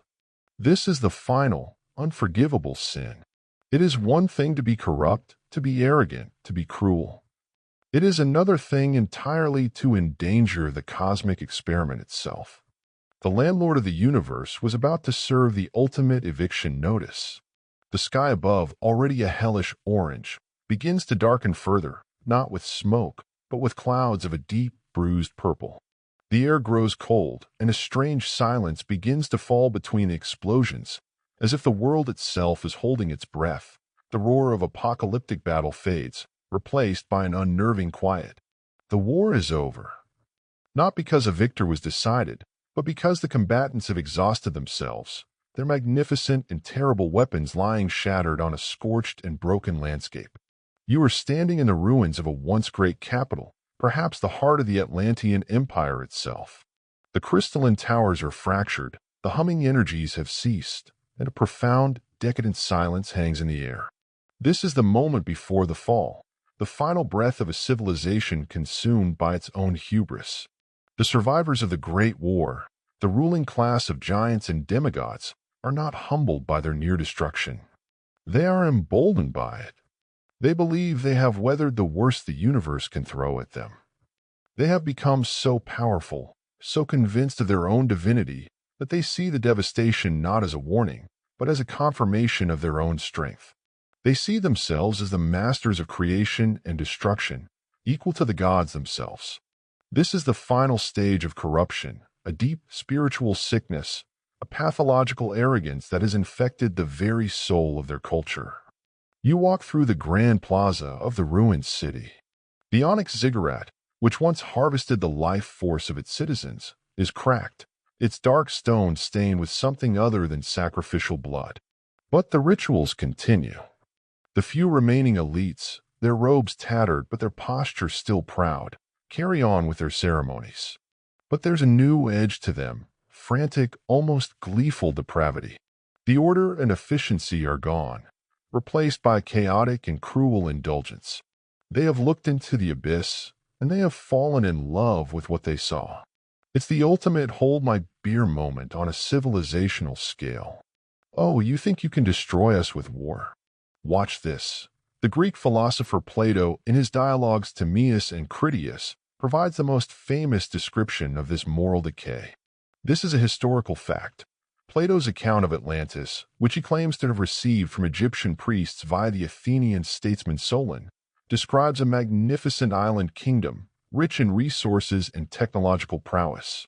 For generations, its people were virtuous and noble, despising everything but virtue. But gradually, their divine nature was watered down by too frequent admixture with a mortal element, and they became filled with unrighteous avarice and power. They sought to conquer the entire world. It was this act of hubris that led the gods, specifically Zeus, to gather the other gods and deliver a judgment that would result in Atlantis' destruction. Plato's story is a moral fable, a warning against imperial overreach and moral corruption. But what if it's more? What if it's a condensed, philosophical account of a real historical process? The arrogance he describes is palpable here in the ruins. You see it in the way the elite sneer at the sky, as if challenging it to do its worst. They are performing blasphemous rites, mocking the cosmic order they once sought to understand and master. They believe they have become untouchable. Scholars still debate whether Plato invented the story of Atlantis as a political allegory, or if he was recounting a genuine tradition as he claimed. The lack of any other independent ancient source for the story is the biggest argument against its reality. Yet, the tale has resonated for over 2 millennia, tapping into our collective consciousness. Perhaps it survives not because it's a true story of a place, but because it's a true story of a process, the inevitable cycle of power, corruption, and collapse that seems to haunt all human endeavors. A quirky and deeply cynical tidbit from this final age comes from their art. In the Forbidden Library, their art was technical, geometric, a reflection of their mastery over natural law. Now, in the ruins, the new art is grotesque. They create sculptures of their own deformities, celebrating the wounds from their wars. They paint murals depicting their own depravity in loving, pornographic detail. Their music is no longer the harmonious resonance of the spheres. It's a cacophony of jarring, arrhythmic noise designed to shatter the nerves. They have embraced ugliness as the new truth. They are a suicide cult, and their suicide note is the defacement of an entire world. They've gone from cosmic engineers to the universe's most obnoxious teenagers, spray painting graffiti on the Mona Lisa and blasting terrible music just to annoy their celestial parents. This is the point of no return. The ancient texts, from Genesis to the legends of the Hopi, are unanimous on this point. The final trigger for the cataclysm is always a moral one. The world had become corrupt in God's sight and was filled with violence, says Genesis. The fourth world of the Hopi was destroyed because people used their vibratory centers for evil purposes. The reason for the flood is never just a random act of nature.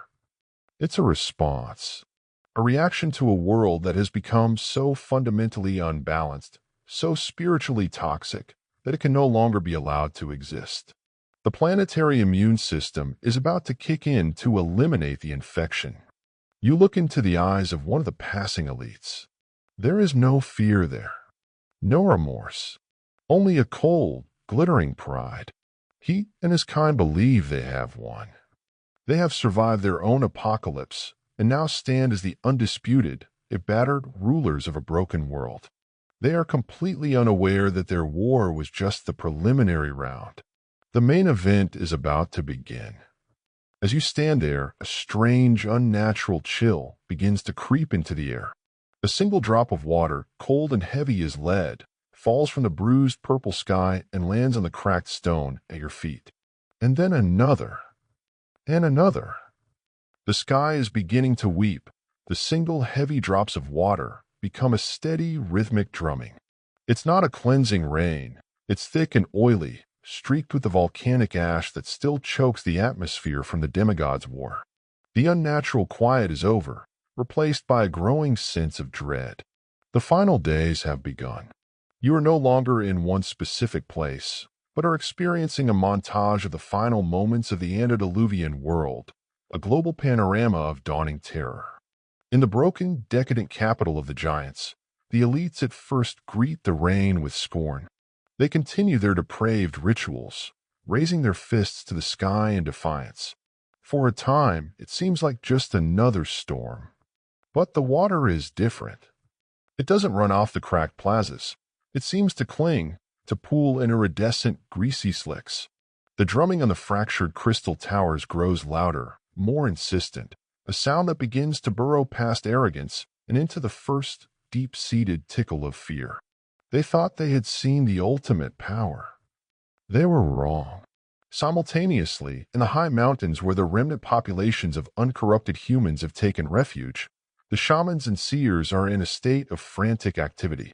For weeks, the omens have been undeniable. The stars, once a familiar map, have been shifting.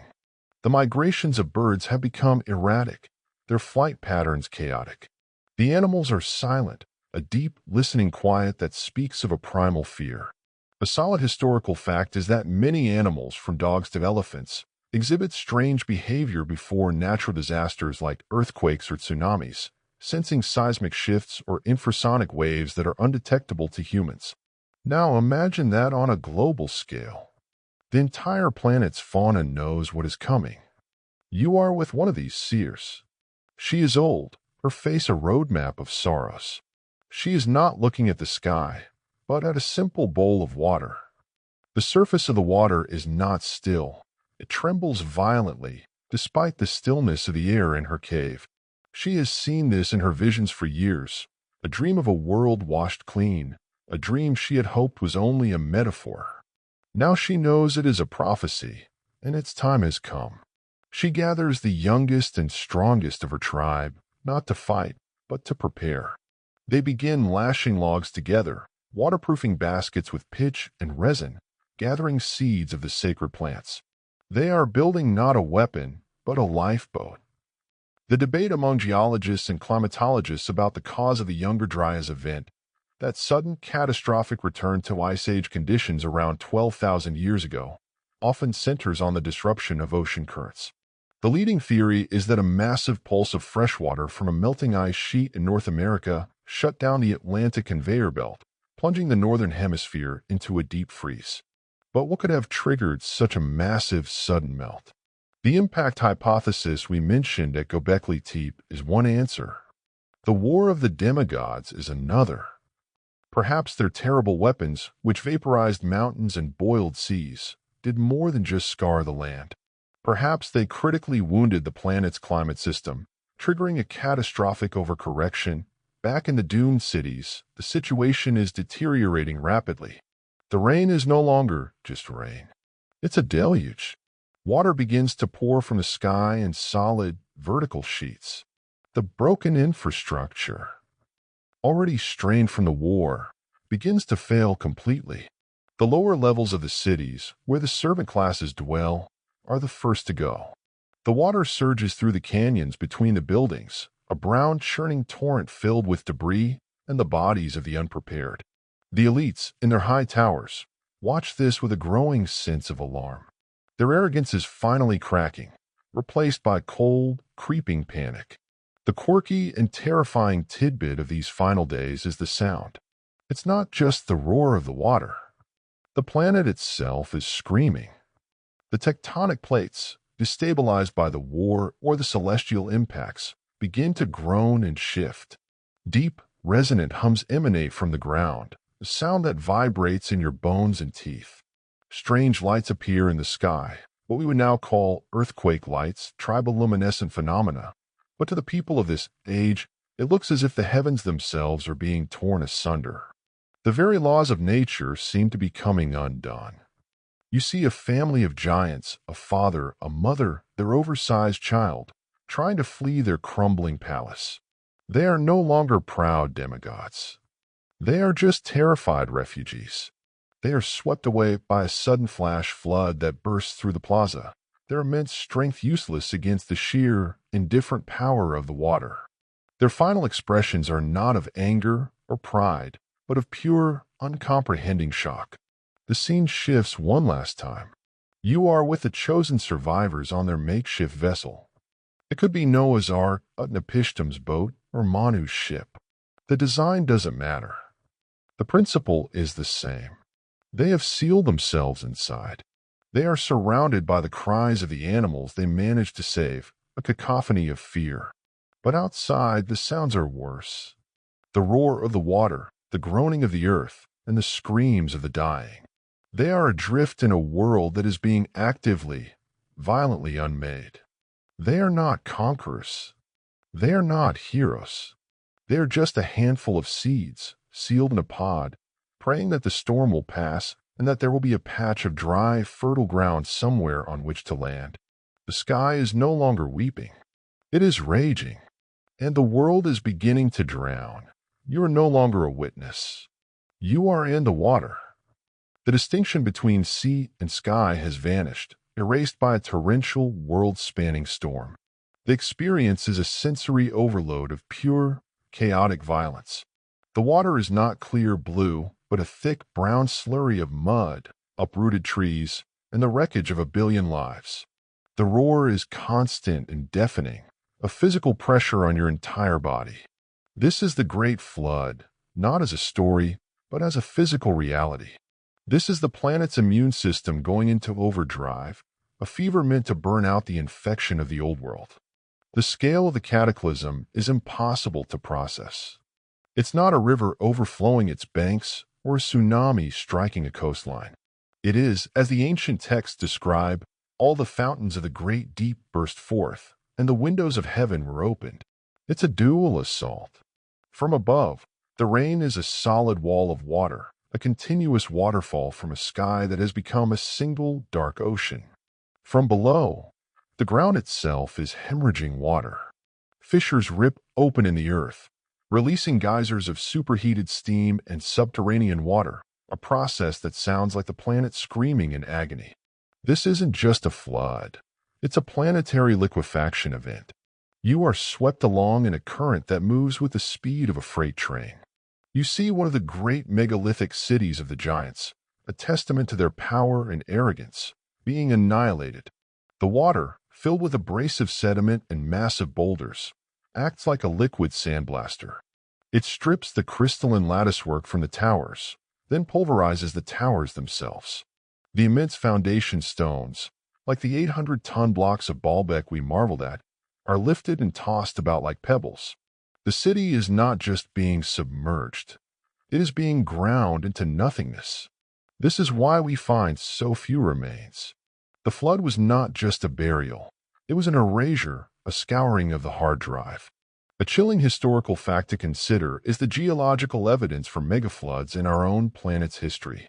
The channeled scablands in eastern Washington state, for example, are a bizarre landscape of dry waterfalls, giant ripple marks, and deep canyons carved into solid basalt. Geologists now understand that this area was shaped by the sudden, catastrophic draining of glacial Lake Missoula at the end of the last ice age. A massive ice dam broke, releasing a volume of water greater than all the rivers of the world combined, in a torrent that reshaped 1,000 square miles of terrain in a matter of days. The Missoula floods were a regional cataclysm. The Great Flood of myth was this event on a global scale. You see the last, desperate struggles of the world inhabitants. The monstrous, genetically engineered creatures are helpless. A griffin, its magnificent wings soaked and useless, is dragged beneath the waves. A centaur, a creature of speed and power on land, founders in the raging water, its human half showing a very human terror before it vanishes. But it is the fate of the giants, the Nephilim, the demigods, that is most profound. They had seen themselves as masters of the world, beings of immense power. Now that power is meaningless. You see one, a titan who once commanded armies, clinging to a mountaintop that is rapidly shrinking, becoming a small island in a world-spanning sea. The water continues to rise. He roars at the sky, a final, defiant challenge. And then a colossal wave, a rogue surge in the chaos, simply plucks him from his perch, and he is gone. The flood is the ultimate equalizer. The quirky and deeply sad tidbit in this terrifying experience is the flotsam. Mixed in with the trees and the stones are the intimate remains of the lost civilizations. A beautifully carved wooden cradle, a weaver's loom with an unfinished tapestry still on it, a child's doll with painted eyes that seem to stare up through the churning water. These are the ghosts of the normal people, the ones who were not kings or warriors, the ones who simply lived and died in this terrifying epoch. The flood is indiscriminate. It takes the corrupt elites and the innocent servants alike. It washes away the sin, but it also washes away the songs, the love stories, the quiet moments of peace. It is a tragedy of unimaginable proportions. The waters continue to rise. 40 days and 40 nights, the Bible says. Other traditions give different timelines, but the theme is the same, a sustained, relentless assault until every mountain peak is covered. Every last vestige of the old world is submerged. You feel the immense, crushing weight of a world's worth of water above you. The sound begins to change. The violent roar of destruction gives way to a deep, muffled silence, the silence of the absolute abyss. The light from the surface is gone. There is only darkness, pressure, and the cold. This is the great pause. The world is held in a state of suspended animation, a watery womb from which it will be reborn. The debate among mythologists is whether the flood is an act of pure destruction or an act of creation. Is it the end of a story or the violent, messy beginning of a new one? As you float in the silent, black, pressurized water, surrounded by the ghosts of a drowned world, it feels like both. It is the end of the age of monsters and giants, and it is the terrifying, necessary prelude to the age of man. The fever has broken. The world is quiet. And somewhere on the surface of this new global ocean, a single, lonely vessel is bobbing, waiting for the waters to recede, carrying the fragile hope of a new beginning. The crushing pressure of the deep releases its grip. The profound, abyssal darkness gives way to a pale, gray light. You are no longer in the water, but on it, aboard the Arkansas. The vessel, whether it's the gopherwood chest of Noah, the great ship of Utnapishtim, or the fish-toed boat of Manu, is a microcosm of life, a floating sanctuary in a dead world. The air inside is thick with the smell of damp wood, wet animal fur, and fear. The storm is over, but the silence that remains is almost as terrifying. For months, you have been adrift on a boundless ocean, with no landmark, no sign of life, just the endless gray water meeting an endless gray sky. This is the next stage of the ordeal, the psychological test. It's one thing to survive the violence of the storm, but it's another to endure the crushing loneliness and uncertainty that follows. The survivors on this vessel are the last of humanity. They carry the entire future of the species within them. The pressure of that responsibility is immense. Every creak of the ship's timbers, every strange noise from the animal holds, sparks a fresh wave of anxiety. Are they truly alone? Or did some of the monsters of the old world somehow survive in the deep? Finally, after what feels like an eternity, there is a sign. In the story of Noah, he sends out a raven, which flies back and forth, finding no place to land.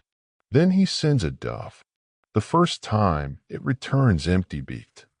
But the second time, it comes back in the evening with a freshly plucked olive leaf in its beak. A historical fact is that the olive tree is incredibly resilient and can grow in poor, rocky soil, making it one of the first trees that would likely take root in a post-deluge landscape. The olive branch isn't just a symbol of peace. It's a sign of planetary recovery. It's the first tender, green shoot of a new world. The moment the ark comes to rest is one of the most powerful in all of mythology. The vessel grinds against something solid. Rock, earth. For the first time in almost a year, the world is not moving. The survivors, hesitant and pale, unseal the doors and step out into the sunlight. The air is sharp and clean, washed pure by the flood. The world is pristine, silent, and empty. They have landed on a mountaintop, Ararat, Nazur, or some other sacred peak that has become the first island in a receding sea. You step out with them. The view is staggering. Below you, a world of water stretches to the horizon, but here and there, the peaks of other mountains are beginning to emerge like newborn islands. The world has been scrubbed clean. The monstrous cities, the vitrified forts, the decadent temples, all gone, buried under miles of fresh sediment. The survivors are standing on a blank slate. They are Adam and Eve in a new Garden of Eden, but a garden haunted by the memory of the world that was. The debate among cultural anthropologists is what, exactly, these survivors carried with them. Did they only preserve the good knowledge, agriculture, basic crafts, the righteous laws of their God? Or did fragments of the old, dangerous knowledge survive as well? Did they carry memories of the Watcher's teachings, of the forbidden library's secrets, perhaps even a few of the less perishable artifacts from the time before? This would explain why the first civilizations to emerge in the New World, the Sumerians, the Egyptians, the Indus Valley culture, seemed to spring into existence almost fully formed, with advanced knowledge of agriculture, astronomy, and engineering. They weren't starting from scratch.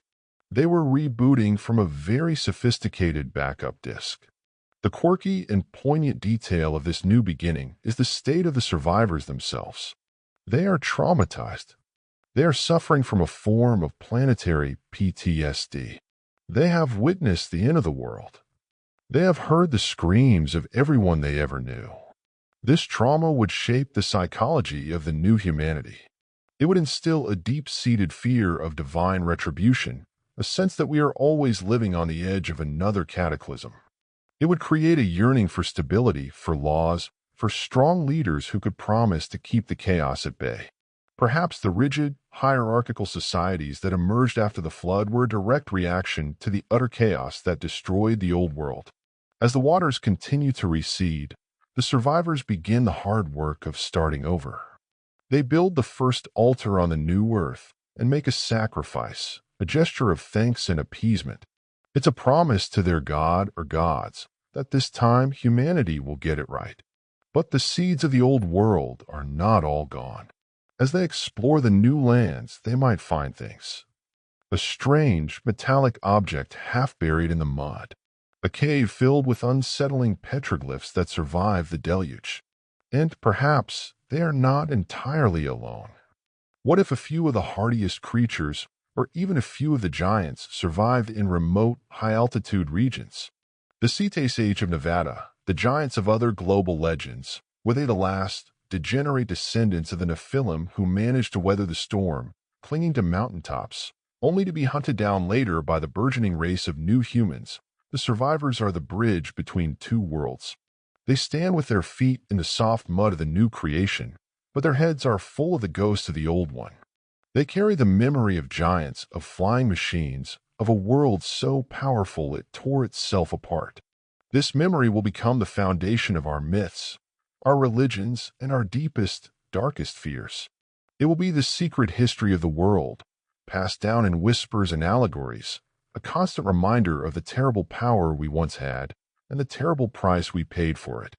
The crisp, clean air of the newborn world grows hazy. The scent of wet earth and new life fades, replaced by the familiar smells of our own time, diesel fumes, hot asphalt, the low hum of electricity. You are no longer in the distant past, but here, now in the 21st century. The journey is over, but the story isn't. The ghosts of that drowned world are all around us, hiding in plain sight.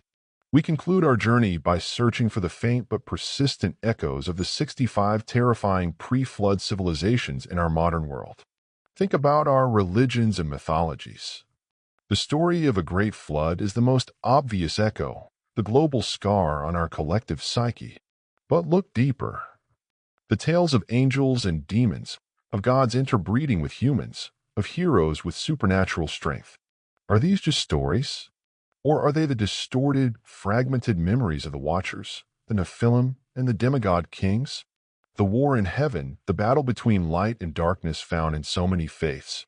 Is it an allegory for the eternal struggle between good and evil, or a memory of the final, apocalyptic war between Atlantis and Lemuria, fought with weapons that scorch the sky? The echoes are in the ground beneath our feet. Every time an archaeologist uncovers a new megalithic structure, or a geologist maps a strange underwater formation, they are potentially touching a piece of that lost world. Göbekli Tepe was a profound shock to our historical timeline, proving that complex, monumental building existed thousands of years earlier than we thought. What other Göbekli Tepes are still out there, waiting to be found, buried under desert sands or jungle overgrowth or miles of sediment at the bottom of the sea? Each one is a potential key, a Rosetta Stone for unlocking the truth of our own deep antiquity.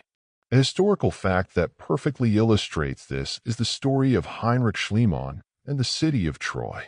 For centuries, historians believed that the city of Troy, the setting for Homer's epic poem The Iliad, was a pure fiction. But Schliemann, a German businessman and amateur archaeologist, believed Homer's story was a literal history. In the 1870s, using the text as a map, he began excavating a hill in Turkey and found the ruins of a great city, a city that showed evidence of a catastrophic war. He proved that a myth could be a memory. How many of our other myths are just waiting for a modern Schliemann to believe them?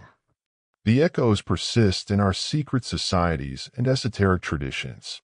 Freemasonry, Rosicrucianism, and other groups claim to be the inheritors of an ancient, secret wisdom passed down from a time before the flood through builders' guilds in Egypt and Jerusalem.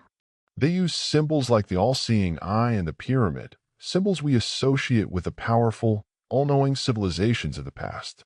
The debate, of course, is whether these societies genuinely possess an unbroken chain of ancient knowledge, or if they are simply reimagining and reinterpreting old symbols for their own purposes. But their very existence speaks to a deep human desire to connect with a lost, more enlightened past. The quirky and most pervasive echo of all might be in our modern entertainment. Look at our obsession with fantasy epics about warring kingdoms, ancient magic, and dark lords. Look at our fascination with superhero movies, stories of beings with godlike powers living among us, a direct parallel to the Nephilim and the demigods. Why are we so drawn to these stories? Perhaps it's not just escapism. Perhaps it's a form of unconscious collective memory. We are, in a sense, telling ourselves the story of our own forgotten history over and over, dressing it up in the costume of fiction because the literal truth is too vast and too terrifying to confront directly. We've been making sequels to the story of the pre-flood world for 10,000 years. We are still haunted by the same hubris that destroyed the antediluvian world. We have our own forbidden library, the internet, which gives us access to all the world's knowledge, the bitter and the sweet. We have our own Vimanas and Brahmastras, jet fighters and nuclear weapons, technologies of unimaginable power. We are even dabbling in the same genetic arts, learning to edit the very code of life. We are walking the same path. We have the same powers, the same arrogance, the same belief that we are the masters of our own destiny, immune to the consequences of our actions. The final echo, then, is a warning. The story of the 65 terrifying civilizations is not just a history of a world that was. It is a cautionary tale about the world that is. It reminds us that power without wisdom is poison, that knowledge without humility is a curse, that any civilization, no matter how advanced or powerful, can be washed away in an instant if it forgets its place in the cosmic order. The flood is not just a past event. It is a permanent potential.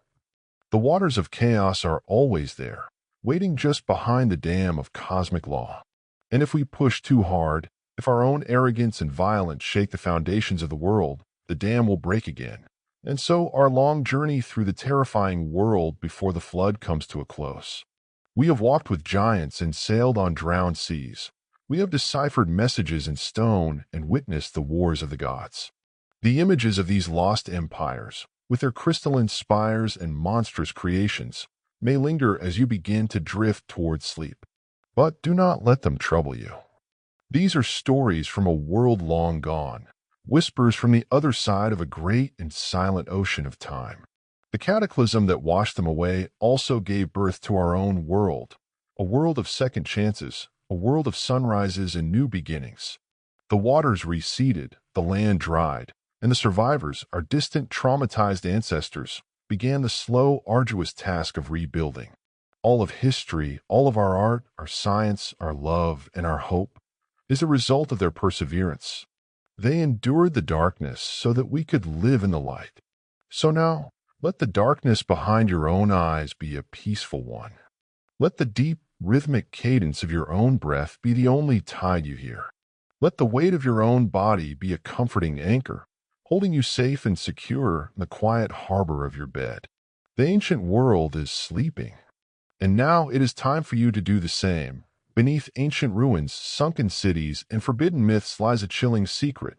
65 terrifying civilizations that existed before recorded history, before the Bible, before time as we know it. These are not fairy tales, they're buried truths. From giant rulers and technological marvels, to strange beings worshipped as gods, each civilization challenges everything modern science believes about humanity's origins.